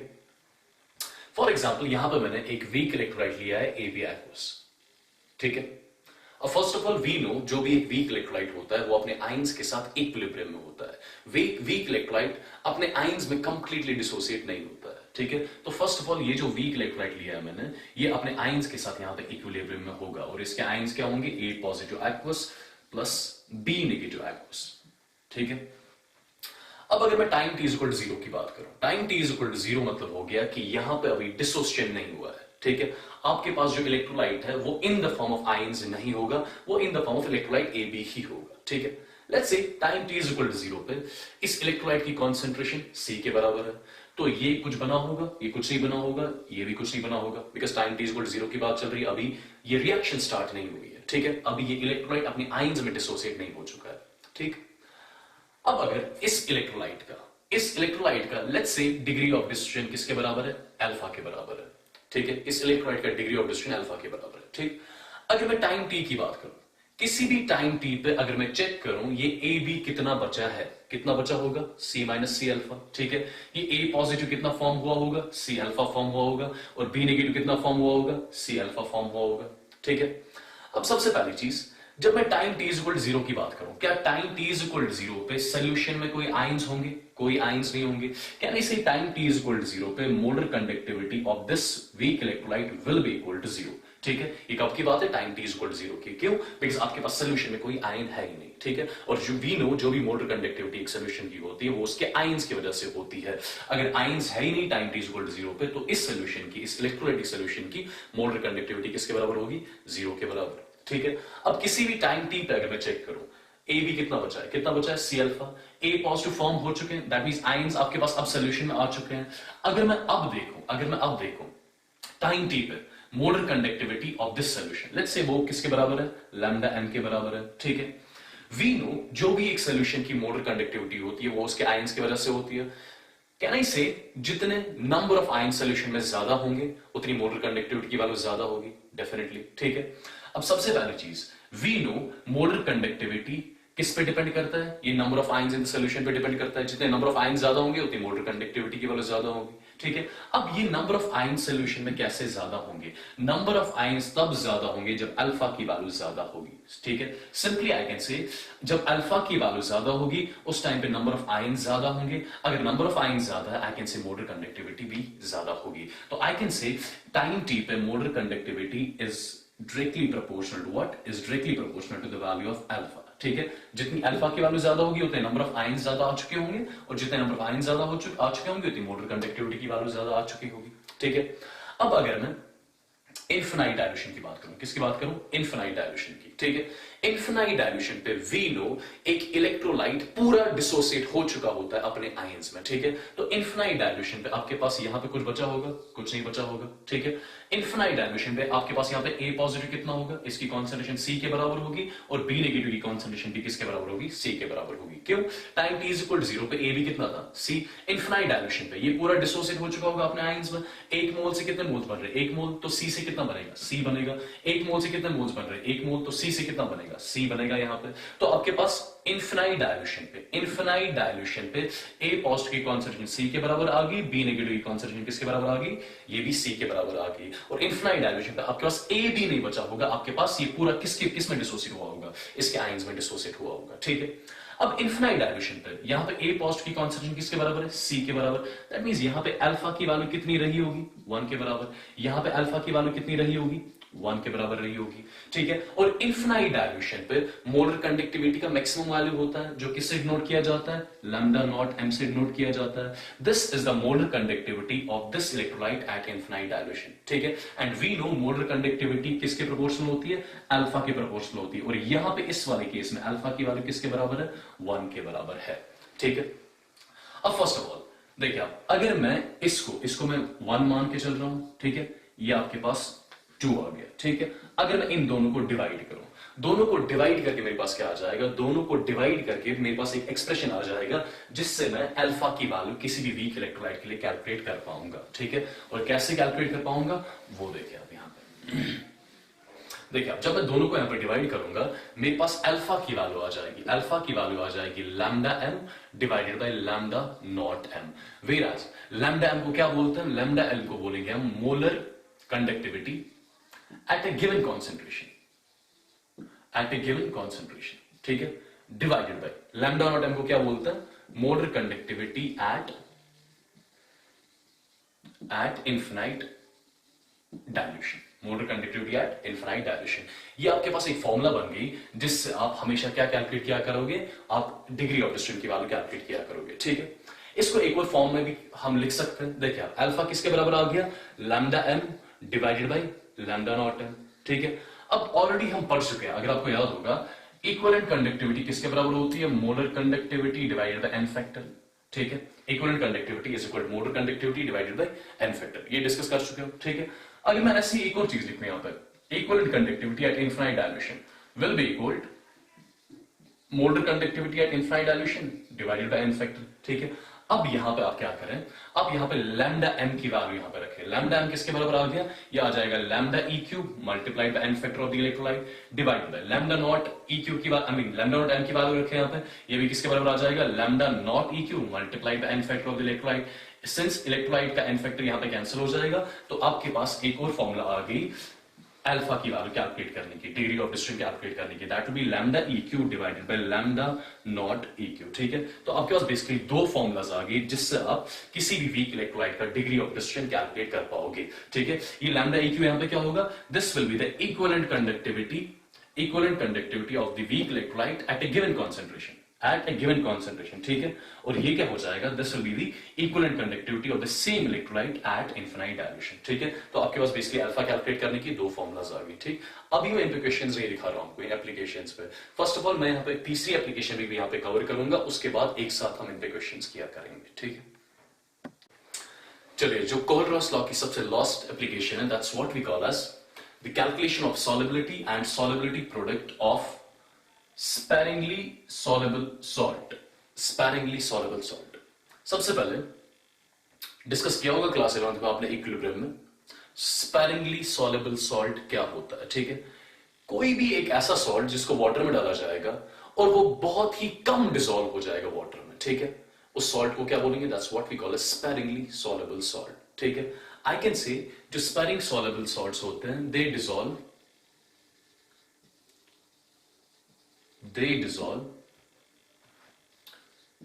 to a little extent, to a small extent लिखते हैं, they dissolve to a very small extent in water, ठीक है। तो फर्स्ट ऑफ ऑल जब भी मेरे पास एक स्पेरिंगली सॉल्युबल सॉल्ट होगा जिसको वाटर में डालूंगा मैं, ठीक है, स्पेरिंगली सॉल्युबल सॉल्ट्स की प्रॉपर्टी होती है ये वाटर में कंप्लीटली डिसॉल्व नहीं होते हैं, ये बहुत ही कम डिसॉल्व हो जाते हैं वाटर में, ठीक है। फॉर एग्जाम्पल आपका क्या है यहाँ पे, आपका AgCl है यहाँ पे, ठीक है। AgCl को कंसिडर किया जाता है एक स्पेरिंगली सॉल्युबल सॉल्ट, ठीक है। AgCl को जब वाटर में डाला जाता है ये थोड़ा सा डिसॉल्व हो जाता है, और only to a small extent ये डिसॉल्व होता है वाटर में, ठीक है। तो सबसे पहली चीज, जब AgCl को वाटर में डाला जाएगा, ठीक है, इसके आयंस क्या होंगे, Ag positive plus Cl negative. Since ये जो आपने इलेक्ट्रोलाइट लिया है, ये जो आपने यहाँ पे स्पेरिंगली सॉल्युबल सॉल्ट लिया है, सिंस इसको जब वाटर में डाला जाएगा ये पूरा अपने आयंस में कन्वर्ट नहीं हो जाएगा, ठीक है, इसका कुछ पार्ट अपने आयंस में कन्वर्ट हो रहा है, ठीक। तो यहां पर मैं कंसिडर कर रहा हूं ये जो स्पेरिंगली सॉल्युबल सॉल्ट्स है ये इनको ट्रीट किया जाएगा as a weak electrolyte, and we know weak electrolytes हमेशा अपने आयंस के साथ क्या होते हैं, इक्विलिब्रियम में होते हैं। तो यहां पर लिख सकता हूं मैं जो स्पेरिंगली सॉल्युबल सॉल्ट आपके पास होता है ये अपने आयंस के साथ इक्विलिब्रियम में होता है, नंबर 1। नंबर 2, सिंस ये जो स्पेरिंगली सॉल्युबल सॉल्ट है ये अपने आयंस में कंप्लीटली डिसोसिएट नहीं होता, ये बहुत ही इसका ये बहुत ही कम डिसॉल्व हो जाता है वाटर में, ठीक है। सबसे पहली चीज जो ऑलरेडी आपको बताया, कॉन्सेंट्रेशन किसके बराबर होती है, number of moles divided by volume, ठीक है। कॉन्सेंट्रेशन की वैल्यू कब जीरो को अप्रोच करेगी, जब वॉल्यूम इन्फिनाइट को अप्रोच कर रहा होगा, ठीक है। That means I can say at infinite dilution, at infinite dilution concentration almost approach to zero, ठीक है। और इन्फिनाइट डायल्यूशन पे मोलर कंडक्टिविटी को किससे रिप्रेजेंट किया जाता है, लैम्डा नॉट m से रिप्रेजेंट किया जाता है। ये चीज भी ऑलरेडी डिस्कस कर चुके हैं, ठीक है। सिंस ये जो स्पेरिंगली सॉल्युबल सॉल्ट होता है इसका डिसोल्यूशन वाटर में बहुत कम होता है, ठीक है, ये वाटर में बहुत ही कम डिसॉल्व होता है, ठीक है। अगर ये वाटर में बहुत ही कम डिसॉल्व हुआ, कैन आई से इसकी कॉन्सेंट्रेशन, इस स्पेरिंगली सॉल्युबल सॉल्ट की कॉन्सेंट्रेशन वाटर में, ठीक है, या मैं बोल सकता हूं इसके आयंस की कॉन्सेंट्रेशन वाटर में ऑलमोस्ट किसके अप्रोच करेगी, जीरो को अप्रोच करेगी। तो I can simply generalise statement, जो भी एक स्पेरिंगली सॉल्युबल सॉल्ट होता है इसको आप कंसिडर कर सकते हो, जो भी एक स्पेरिंगली सॉल्युबल सॉल्ट का एक सोल्यूशन होता है इसको आप कंसिडर कर सकते हो एज इफ आपके पास यही सॉल्ट प्रेजेंट है एट इन्फिनाइट डायल्यूशन, बिकॉज दोनों केसेस में कॉन्सेंट्रेशन ऑलमोस्ट किसके अप्रोच होती है, जीरो को अप्रोच करती है, ठीक है। तो आई कैन से किसी भी स्पेरिंगली सॉल्युबल सॉल्ट के लिए जो मोलर कंडक्टिविटी होगी वो किसके बराबर होगी, वह इसी स्पेरिंगली सॉल्युबल सॉल्ट की molar conductivity at infinite dilution के बराबर हो जाएगी, ठीक है। अब इसके बाद लैम्डा एम की वैल्यू आपको ऑलरेडी पता है किसके बराबर होती है, किसके बराबर होती है, kappa multiplied by 1000 divided bye molarity, ठीक है। सिंस आपने एक स्पेरिंगली सॉल्युबल सॉल्ट लिया है, स्पेरिंगली सॉल्युबल सॉल्ट में मोलारिटी को रिप्लेस करते हैं हम टर्म कॉल्ड एज सॉल्युबिलिटी, ठीक है। तो आपके पास यहां पे एक स्पेरिंगली सॉल्युबल सॉल्ट का molar conductivity at infinite dilution जो आया वो किसके बराबर आ गया, that is kappa multiplied by 1000 divided by solubility, ठीक है। एंड रिमेंबर ये जो कप्पा आप यूज करोगे ये किसका आप यूज करोगे, ये सॉल्ट का आप यूज करोगे, ठीक है। This is how we calculate the molar conductivity at infinite dilution in case of a sparingly soluble salt, ठीक है। इस इक्वेशन को यूज करके हम सॉल्ट की सॉल्युबिलिटी भी कैलकुलेट कर सकते हैं। अगर आपको एक स्पेरिंगली सॉल्युबल सॉल्ट की molar conductivity at infinite dilution दी होगी, ठीक है, और आपको सॉल्ट की कंडक्टिविटी दी होगी, आप उस सॉल्ट की सॉल्युबिलिटी कैलकुलेट कर सकते हो, ठीक है। तो यहां से सॉल्युबिलिटी कैलकुलेट की जाती है। अगर सॉल्युबिलिटी की वैल्यू आ गई, आप इस सॉल्ट का KSP का एक्सप्रेशन भी कैलकुलेट कर सकते हो। KSP क्या होता है, that's what we call a solubility product, ठीक है। लेट्स अज्यूम कि मेरे पास इस सॉल्ट की सॉल्युबिलिटी आ गई बाय यूजिंग दिस इक्वेशन, ठीक है। अब मुझे इस सॉल्ट का क्या कैलकुलेट करना है, मुझे इस सॉल्ट का KSP कैलकुलेट करना है। कैसे कैलकुलेट करा जाएगा, देखिए आप ये सॉल्ट में ले रहा हूं AgCl, ठीक है। इसके आयंस क्या होंगे, Ag positive plus Cl negative, aqueous forms में होंगे, ठीक है। अब इसके बाद एक चीज, अगर इस सॉल्ट की सॉल्युबिलिटी S के बराबर है, किसके बराबर है, S, इसका मतलब क्या हो गया, इस सॉल्ट के S मोल्स बेसिकली डिसॉल्व हो रहे हैं वाटर में, ठीक है। इस सॉल्ट की सॉल्युबिलिटी S के बराबर है, यहां पे लिख रहा हूं मैं S मोल्स पर लीटर। इस सॉल्ट की सॉल्युबिलिटी कितनी है, S मोल्स पर लीटर। इसका मतलब हो गया इस सॉल्ट के S मोल्स डिसॉल्व हो रहे हैं किसमें, वाटर में। अगर इस सॉल्ट के S मोल्स डिसॉल्व हो रहे हैं वाटर में, ठीक है, वो S moles in the form of क्या आ चुके होंगे, in the form of ions आ चुके होंगे। कहना इससे यहां पे जो Ag पॉजिटिव होगा इनकी कॉन्सेंट्रेशन किसके बराबर होगी, ये भी S मोल्स होगा, और इसके भी मोल्स कितने बने होंगे, ये भी S मोल्स होंगे। जितने सॉल्ट के मोल्स यहां पे वाटर में सॉल्युबल होंगे उतने यहां पे आयंस की कॉन्सेंट्रेशन होगी इस वाले केस में। ठीक है। तो अगर मुझे सबसे पहली चीज इस सॉल्ट का केएसपी कैलकुलेट करना है, इस स्पेरिंगली सॉल्युबल सॉल्ट का केएसपी कैलकुलेट करना है, केएसपी कैसे कैलकुलेट करा जाता है? सिंपल आपको लिखना क्या होता है, कॉन्सेंट्रेशन ऑफ प्रोडक्ट्स, यहां पे Ag पॉजिटिव की concentration multiplied by concentration of Cl negative, ठीक है।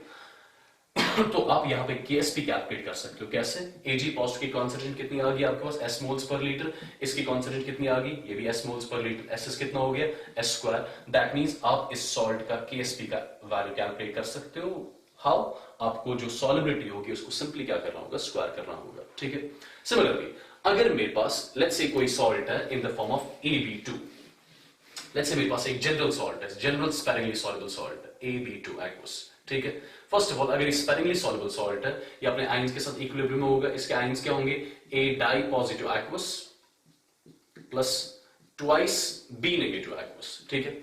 अगर इसकी इस सॉल्ट की सॉल्युबिलिटी लेट्स से S के बराबर है, इसकी सॉल्युबिलिटी S के बराबर, इसका मतलब क्या हो गया, दैट मींस इस सॉल्ट के S मोल्स सॉल्यूशन में है, ठीक है।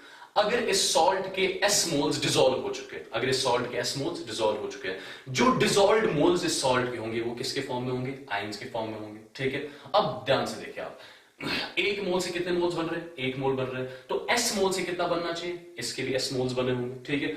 एक मोल से कितने मोल्स बन रहे हैं, 2 मोल्स बन रहे हैं, तो इसके S मोल से कितना बनना चाहिए, 2s मोल्स बनने चाहिए, ठीक है। तो आपके पास बेसिकली A सॉल्यूशन में A पॉजिटिव और B नेगेटिव की कॉन्सेंट्रेशन आ गई।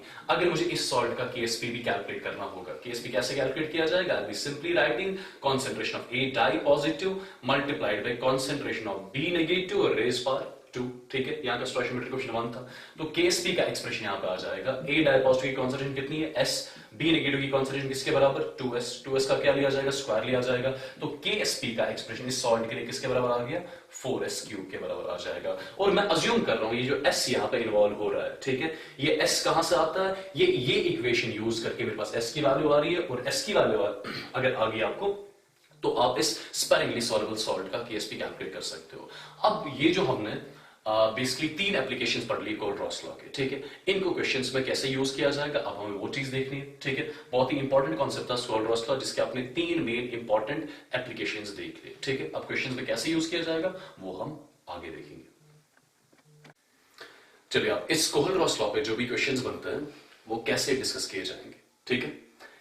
क्वेश्चंस आपको बहुत सारे फॉर्म्स में मिल सकते हैं। यहाँ पे सबसे पहला फॉर्म जो क्वेश्चंस का मिल सकता है आपको किसी वीक एसिड का let's say dissociation constant calculate करना होगा, या किसी वीक बेस का डिसोसिएशन कांस्टेंट कैलकुलेट करना होगा in terms of lambda M and lambda not M, ठीक है। तो सबसे पहला टाइप ऑफ क्वेश्चन जो मैं यहां पे लिखने जा रहा हूं that is calculation of dissociation constant, जिसको रिप्रेजेंट करता हूं मैं के से, for a weak acid. For a weak acid, एक वीक एसिड के लिए कैसे डिसोसिएशन कांस्टेंट के की वैल्यू कैलकुलेट करी जाएगी in terms of lambda M and lambda not M, ठीक है। देखिए सिंपल सा कॉन्सेप्ट, अगर मैं यहां पे एक वीक एसिड ले रहा हूं लेट्स से CH3COH, ठीक है, एक वीक एसिड लिया मैंने, ठीक है। अब फर्स्ट ऑफ ऑल ये वीक एसिड जो होगा ये अपने आयंस के साथ इक्विलिब्रियम में होगा, इसके आयंस क्या क्या होंगे, CH3CO negative plus H positive, ठीक है, वी नो दिस, ठीक। अब सबसे पहली चीज, अगर इसका डिग्री ऑफ डिस्ट्रीब्यूशन अल्फा के बराबर है, time t is equal to 0 पे आपके पास सिर्फ CH3COH होगा, जिसकी कॉन्सेंट्रेशन किसके बराबर ले रहा हूं मैं, C के बराबर। ये कुछ नहीं बना होगा, ये भी कुछ नहीं बना होगा, ठीक है। अब जब इस रिएक्शन में इक्विलिब्रियम आ चुका होगा, CH3COH कितना बचा होगा, ऑलरेडी आपको पता है C माइनस C अल्फा, ये कितना फॉर्म हुआ होगा C अल्फा, और ये कितना फॉर्म हुआ होगा C अल्फा फॉर्म हुआ होगा, ठीक है। अगर मुझे इस रिएक्शन का जो मेरे पास रिएक्शन दी गई है which is dissociation of weak acid, अगर मुझे इसके इक्विलिब्रियम कांस्टेंट का एक्सप्रेशन लिखना होगा, सिंस वीक एसिड के लिए इक्विलिब्रियम कांस्टेंट को रिप्लेस करते हैं हम by the term called as dissociation constant, ठीक है। डिसोसिएशन कांस्टेंट का एक्सप्रेशन सेम तरीके से लिखा जाएगा जैसे आप इक्विलिब्रियम कांस्टेंट का एक्सप्रेशन लिखते हो, ठीक है। So this will be equal concentration of CH3CO negative multiplied by concentration of H positive divided by concentration of CH3COH, ठीक है। ये किसके बराबर हो जाएगा, C, concentration of CH3CO negative आपके पास ऑलरेडी है C अल्फा, ये भी क्या होगा C अल्फा, यहां पे नीचे क्या बचा होगा C माइनस C अल्फा, ठीक है, this is C minus C alpha, ठीक है। अगर नीचे आप C कॉमन लोगे और यहां से एक C कॉमन लोगे, आपके पास क्या बचेगा, ये बचेगा आपके पास C alpha square divided by 1 minus alpha, ठीक है। तो मेरे पास बेसिकली इस वीक एसिड का डिसोसिएशन कांस्टेंट जो आ गया वो किसके बराबर आ गया, C alpha square divided by 1 minus alpha के बराबर। सिंस वी नो अल्फा की वैल्यू हम कैलकुलेट कर लेते हैं कैसे, molar conductivity at any concentration divided by molar conductivity at infinite dilution. ठीक है, इस अल्फा की वैल्यू आप इस इक्वेशन में रख लो। ठीक है, देखिए आपके पास क्या आ जाएगा, K A will be C multiplied with alpha का square that means lambda M का square divided by lambda not M का square whole divided by 1 minus alpha, यह आ जाएगा 1 minus lambda M divided by lambda not M. ठीक है, इसको further solve किया जाएगा और आपके पास लास्ट में एक नेट इक्वेशन आएगी जो आपको dissociation constant of weak acid के बारे में आइडिया देगी, जिससे आप इस वीक एसिड का डिसोसिएशन कांस्टेंट कैलकुलेट कर सकते हो in terms of lambda M and lambda not M. ठीक है, तो के ए जो आपके पास आ गया विच विल बी इक्वल, ठीक है, K A will be equal C, this will be lambda M square divided by lambda not M का स्क्वायर। ठीक है, डिवाइडेड बाय, नीचे क्रॉस मल्टीप्लाई कर लो आप, ये आ जाएगा lambda not M minus lambda M divide by what, divided by lambda not M. देखिए आप एक लैम्डा नॉट एम एक लैम्डा नॉट एम कैंसिल हो गया, तो आपके पास के ए की वैल्यू जो आ गई वो आ गई बराबर C lambda M square divided by यहां पे आ गया लैम्डा नॉट एम एक बच गया मल्टीप्लाइड बाय यहां पे कितने क्या रहेगा आपके पास lambda not M minus lambda m। ठीक है, this is how I'll be calculating the dissociation constant of weak acid in terms of lambda m and lambda naught m। ठीक है, सिमिलरली आप एक वीक बेस का भी डिसोसिएशन कांस्टेंट कैलकुलेट कर सकते हो। कैसे कैलकुलेट करोगे, आप सिंपली क्या करोगे, आप एक वीक बेस लोगे यहां पे। ठीक है, अगर मैं यहां पे वीक एसिड की जगह वीक बेस लूं और मुझे उस वीक बेस का डिसोसिएशन कांस्टेंट कैलकुलेट करना होगा। सिंस वीक बेस का डिसोसिएशन कांस्टेंट किससे रिप्रेजेंट किया जाता है, के बी से रिप्रेजेंट किया जाता है। ठीक है, फॉर एग्जांपल मैं यहां पे एक वीक बेस ले रहा हूं NH4OH। ठीक है, अगर ये वीक बेस है तो अपने आयंस के साथ इक्विलिब्रियम में होगी और इसके आयंस क्या होंगे, NH4 positive aqueous plus OH negative aqueous. ठीक है, अब सबसे पहली चीज time t is equal to 0 पे अगर इसकी कॉन्सेंट्रेशन C के बराबर है, ये कितना होगा 0, ये कितना होगा 0, वी नो दैट। अब जब रिएक्शन में इक्विलिब्रियम आ चुका होगा, ये कितना बचा होगा C माइनस सी अल्फा, ये फॉर्म कितना हुआ होगा C अल्फा, ये कितना फॉर्म हुआ होगा C अल्फा। सेम प्रोसीजर है, अगर इस वीक बेस का डिग्री ऑफ डिस्ट्रीब्यूशन किसके बराबर है, अल्फा के बराबर है। ठीक है, तो यहां पे मैं Kb का एक्सप्रेशन लिख सकता हूं। Kb का एक्सप्रेशन सेम तरीके से लिखा जाएगा जैसे आप इक्विलिब्रियम कांस्टेंट का एक्सप्रेशन लिखते हो। ठीक है, this what we call as dissociation constant of this weak base. ठीक है, ये किसके बराबर होगी, concentration of NH4 positive multiplied by concentration of OH negative divide by concentration of NH4OH। ठीक है, ये वैल्यू किसके बराबर आ जाएगी, ऑलरेडी वी नो इसकी कॉन्सेंट्रेशन C अल्फा, इसकी कॉन्सेंट्रेशन C अल्फा, NH4OH की concentration C minus C alpha. तो लास्ट में जब ये बचेगा C alpha square divided by 1 minus alpha. फिर जब आप अल्फा की वैल्यू यहां पे रखोगे, आपके पास नेट एक्सप्रेशन क्या आ जाएगा, आपके पास यहाँ पे नेट एक्सप्रेशन आ जाएगा Kb का। अल्फा की वैल्यू कितनी रखोगे आप, lambda M divide by lambda not M. ठीक है, आपके पास Kb का एक्सप्रेशन आ जाएगा दैट बी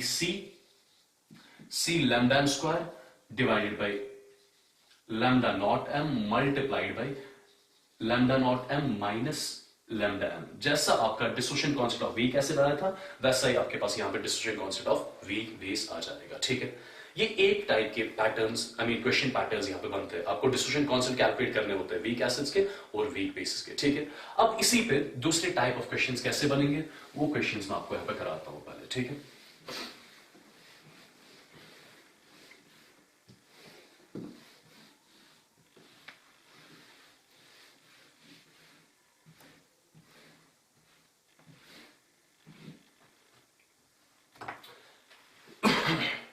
चलिए यहां पे कुछ और क्वेश्चंस देखते हैं।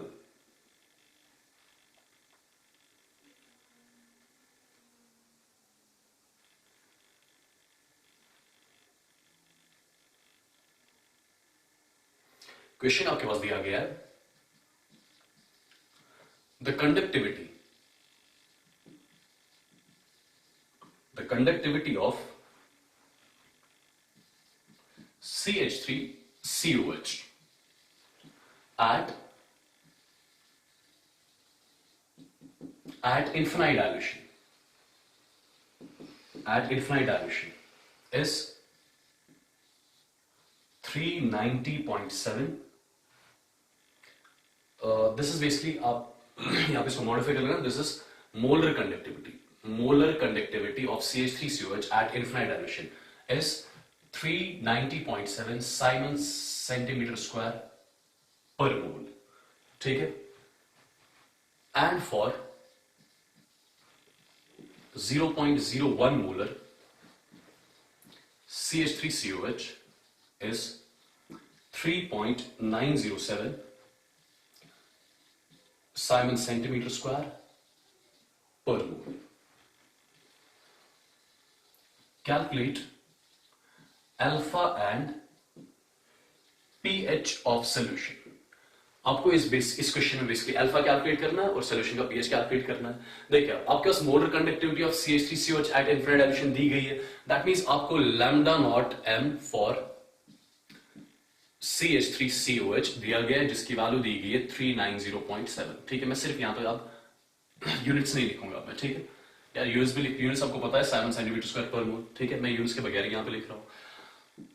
अब जब आपने इस CH3COH की कॉन्सेंट्रेशन 0.01 मोलर रख ली, ठीक है, उस टाइम पे मोलर कंडक्टिविटी की वैल्यू कितनी है 3.907, ठीक है, and we know molar conductivity की वैल्यू किसी भी कॉन्सेंट्रेशन पे अपार्ट फ्रॉम इनफिनिट डायल्यूशन किससे रिप्रेजेंट किया जाता है लैम्डा m से। सो लैम्डा m ऑफ CH3COH जो होगा ये किसके बराबर है 3.907 के बराबर।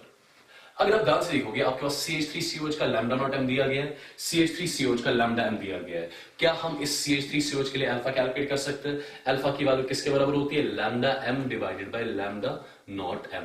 लैम्डा m की वैल्यू 3.907, लैम्डा नॉट m की वैल्यू 390.7, तो वैल्यू किसके बराबर आ गई 10⁻⁻2 के बराबर आ गई। ठीक है, ये किसकी वैल्यू बेसिकली आ गई अल्फा की वैल्यू। ठीक, तो सबसे पहले हमने अल्फा कैलकुलेट करा जो हमें क्वेश्चन में पूछा गया था। ठीक है, अब इसके बाद पीएच कैलकुलेट करा जाएगा। पीएच कैसे कैलकुलेट किया जाएगा?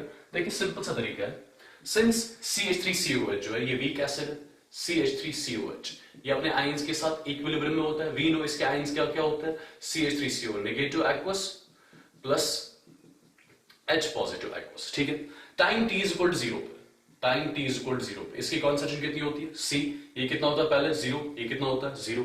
अब इस रिएक्शन में इक्विलिब्रियम आ चुका होता है, इक्विलिब्रियम पे ये CH3COH कितना बचता है C माइनस C अल्फा, ये कितना फॉर्म होता है C अल्फा, ये कितना फॉर्म होता है C अल्फा। ठीक है, ये C बेसिकली है क्या यहाँ पे C is the initial concentration of CH3COH जो किसके बराबर दी गई है 0.01 मोलर के बराबर। तो C की वैल्यू बेसिकली किसके बराबर है 0.01 और अल्फा की वैल्यू आपके पास आ गई है किसके बराबर 10⁻²।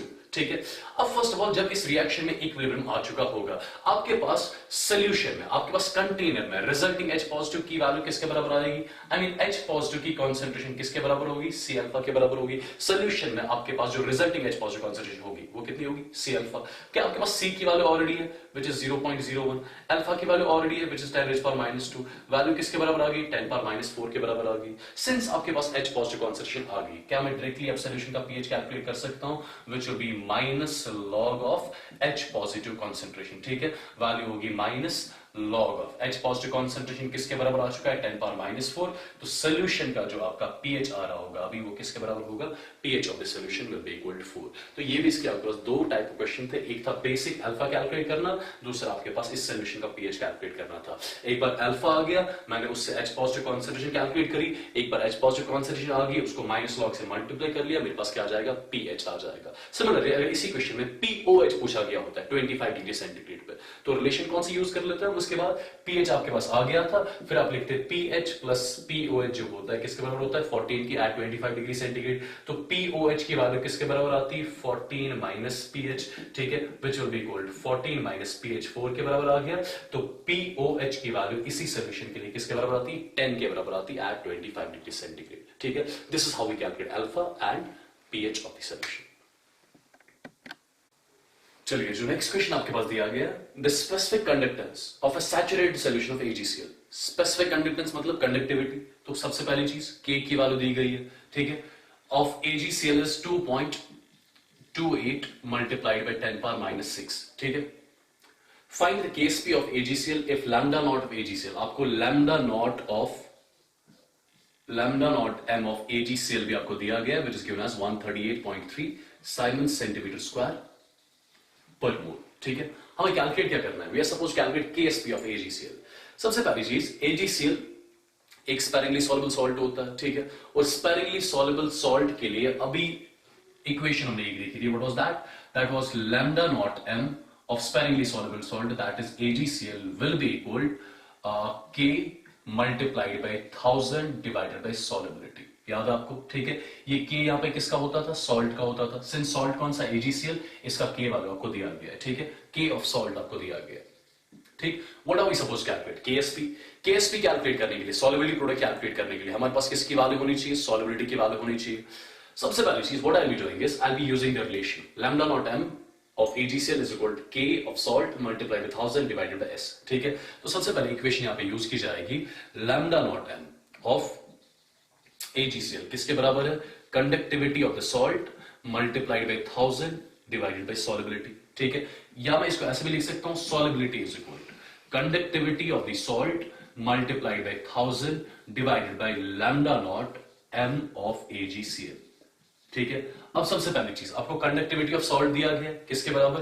2.28 into 10 power minus 6। ठीक है, अब 1000 कांस्टेंट है, lambda not m of AgCl भी आपको दिया गया है। क्या यहां से सॉल्युबिलिटी आ जाएगा? और सॉल्युबिलिटी का एग्जैक्ट वैल्यू बता रहा हूं मैं कितना आएगा यहाँ पे। सॉल्युबिलिटी आएगा 1.64 मल्टीप्लाइड बाय 10 power minus 5। ठीक है, ये सॉल्युबिलिटी की वैल्यू आ गई। सिंस सॉल्युबिलिटी मेरे पास आ गई, बट क्वेश्चन में मुझे क्या पूछा गया? मुझे बेसिकली केएसपी पूछा गया है। ठीक है, केएसपी किसका मुझे कैलकुलेट करना है? इस AgCl का कैलकुलेट करना है। सबसे पहली चीज, ये जो AgCl है ये स्पेरिंगली सॉल्युबल सॉल्ट है, तो इक्विलिब्रियम में होगा किसके साथ? Ag positive aqueous plus Cl negative aqueous के साथ। ठीक है, अगर इसकी सॉल्युबिलिटी S है तो ये कितना होगा? S, ये कितना होगा? S के बराबर, ऑलरेडी डिस्कस कर चुके हैं। ठीक है, तो KSP का एक्सप्रेशन यहां पे कैसे लिखा जाएगा? That will B concentration of Ag positive multiplied bye concentration of Cl negative, that will B S square. तो KSP की वैल्यू आ गई 1.64 मल्टीप्लाइड बाय 10 पावर माइनस 5 का स्क्वायर लिया जाएगा, और इसकी वैल्यू भी मैं आपको एग्जैक्टली बता रहा हूं कितनी आएगी। इसकी value will come as 2.56 multiplied by 10 power minus 10. This will be the value of the KSP. ये KSP की वैल्यू होगी इस AgCl के लिए, which we were supposed to calculate. ठीक है, अब ऐसा ही एक और पैटर्न का क्वेश्चन यहाँ पे करेंगे हम, जिससे आपको एक और कॉन्सेप्ट यहाँ पे क्लियर हो जाएगा। ठीक है, देखिए आपको क्वेश्चन है क्या। सी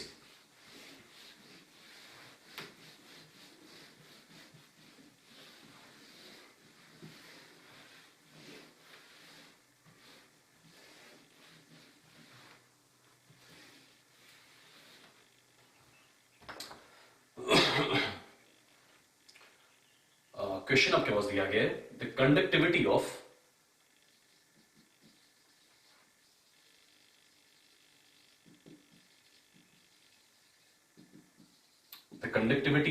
a saturated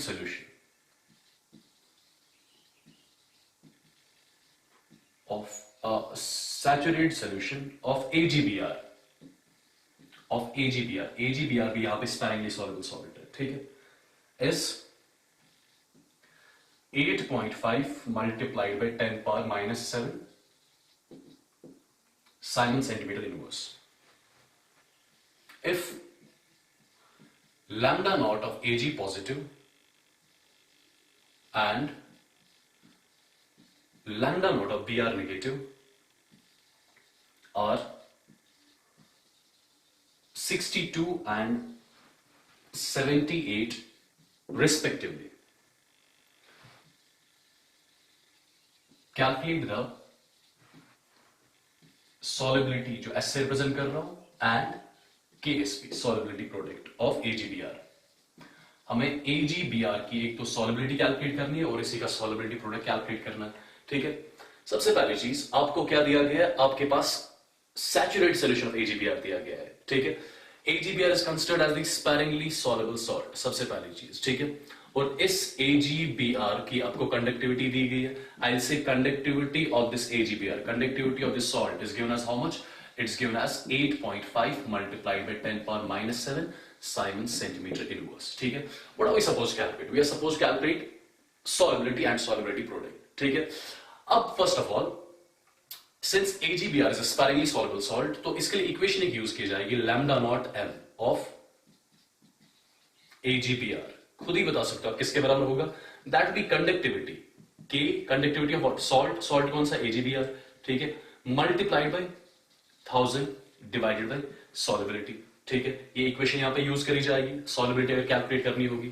तो सॉल्युबिलिटी कैलकुलेट करने के लिए सबसे पहले मुझे इस lambda not m of AgBr की वैल्यू पता होनी चाहिए। ठीक है, अब जरा ध्यान से देखिए आप, क्या मैं लिख सकता हूं lambda not M of AgBr as per Kohlrausch law is concern, क्या मैं इसको लिख सकता हूं lambda not of Ag positive plus lambda not of Br negative? ठीक है, lambda not of Ag positive Br negative दोनों आपको दिए गए, किस किस के बराबर, 62 एंड 78। तो आपके पास ये वैल्यू आ जाएगी 140 Simon centimetre square per mole. आपके पास lambda not M of AgBr आपके पास आ गया।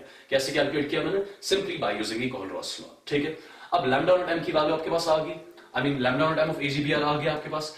K की वैल्यू आपके पास ऑलरेडी है, K की वैल्यू है, लैम्डा नॉट एम की वैल्यू है, तो यहां से S की वैल्यू आ जाएगी। और S की वैल्यू, इसकी एग्जैक्ट वैल्यू मैं आपको बता रहा हूं, S की वैल्यू यहां से आ जाएगी 6 मल्टीप्लाइड बाई 10 पावर माइनस 6। ये किसकी वैल्यू आ रही है? सॉल्युबिलिटी की वैल्यू आ रही है। ठीक है, तो सबसे पहले सॉल्युबिलिटी जो हमने कैलकुलेट करना था वो हमने कैलकुलेट कर लिया। सिमिलरली हमें KSP की वैल्यू कैलकुलेट करनी है। सिंस AgBr जो है, AgBr, ठीक, AgBr एक स्पायरिंगली सॉल्युबल सॉल्ट है जो अपने आयंस के साथ क्या होगा, इक्विलिब्रियम, और इसके आयंस क्या होंगे, Ag positive aqueous plus Br negative aqueous. We know अगर इसकी सॉल्युबिलिटी S होती है तो ये भी कितनी होगी S, ये भी कितनी होगी S। ठीक है, अगर ये 2 होता है यहाँ पे, फिर यहाँ पे 2s आ जाता, अगर यहाँ पे 3 होता फिर यहाँ पे 3s आ जाता। ठीक है, तो KSP का एक्सप्रेशन यहाँ पे कैसे लिखा जाएगा? I will be writing concentration of Ag positive multiplied by concentration of Br negative, which will be इसकी कॉन्सेंट्रेशन S, इसकी कॉन्सेंट्रेशन S, तो किसके बराबर आ गया? S स्क्वायर के बराबर आ गया।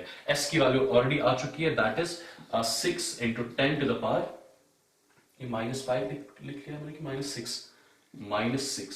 ठीक है, तो इसका स्क्वायर लेना होगा, तो आपके पास KSP का वैल्यू यहां पे आ गया AgBr के लिए कितना आएगा, 3636 multiplied by 10 to the power -12 के बराबर। This will be the value of the KSP for the sparingly soluble salt which is are AgBr। ठीक है, इसके साथ हमारा इलेक्ट्रोकेमिस्ट्री यहां पे खत्म हो रहा है। ठीक है, now let's meet in the next chapter, which we call as chemical kinetics. All right, thank you so much.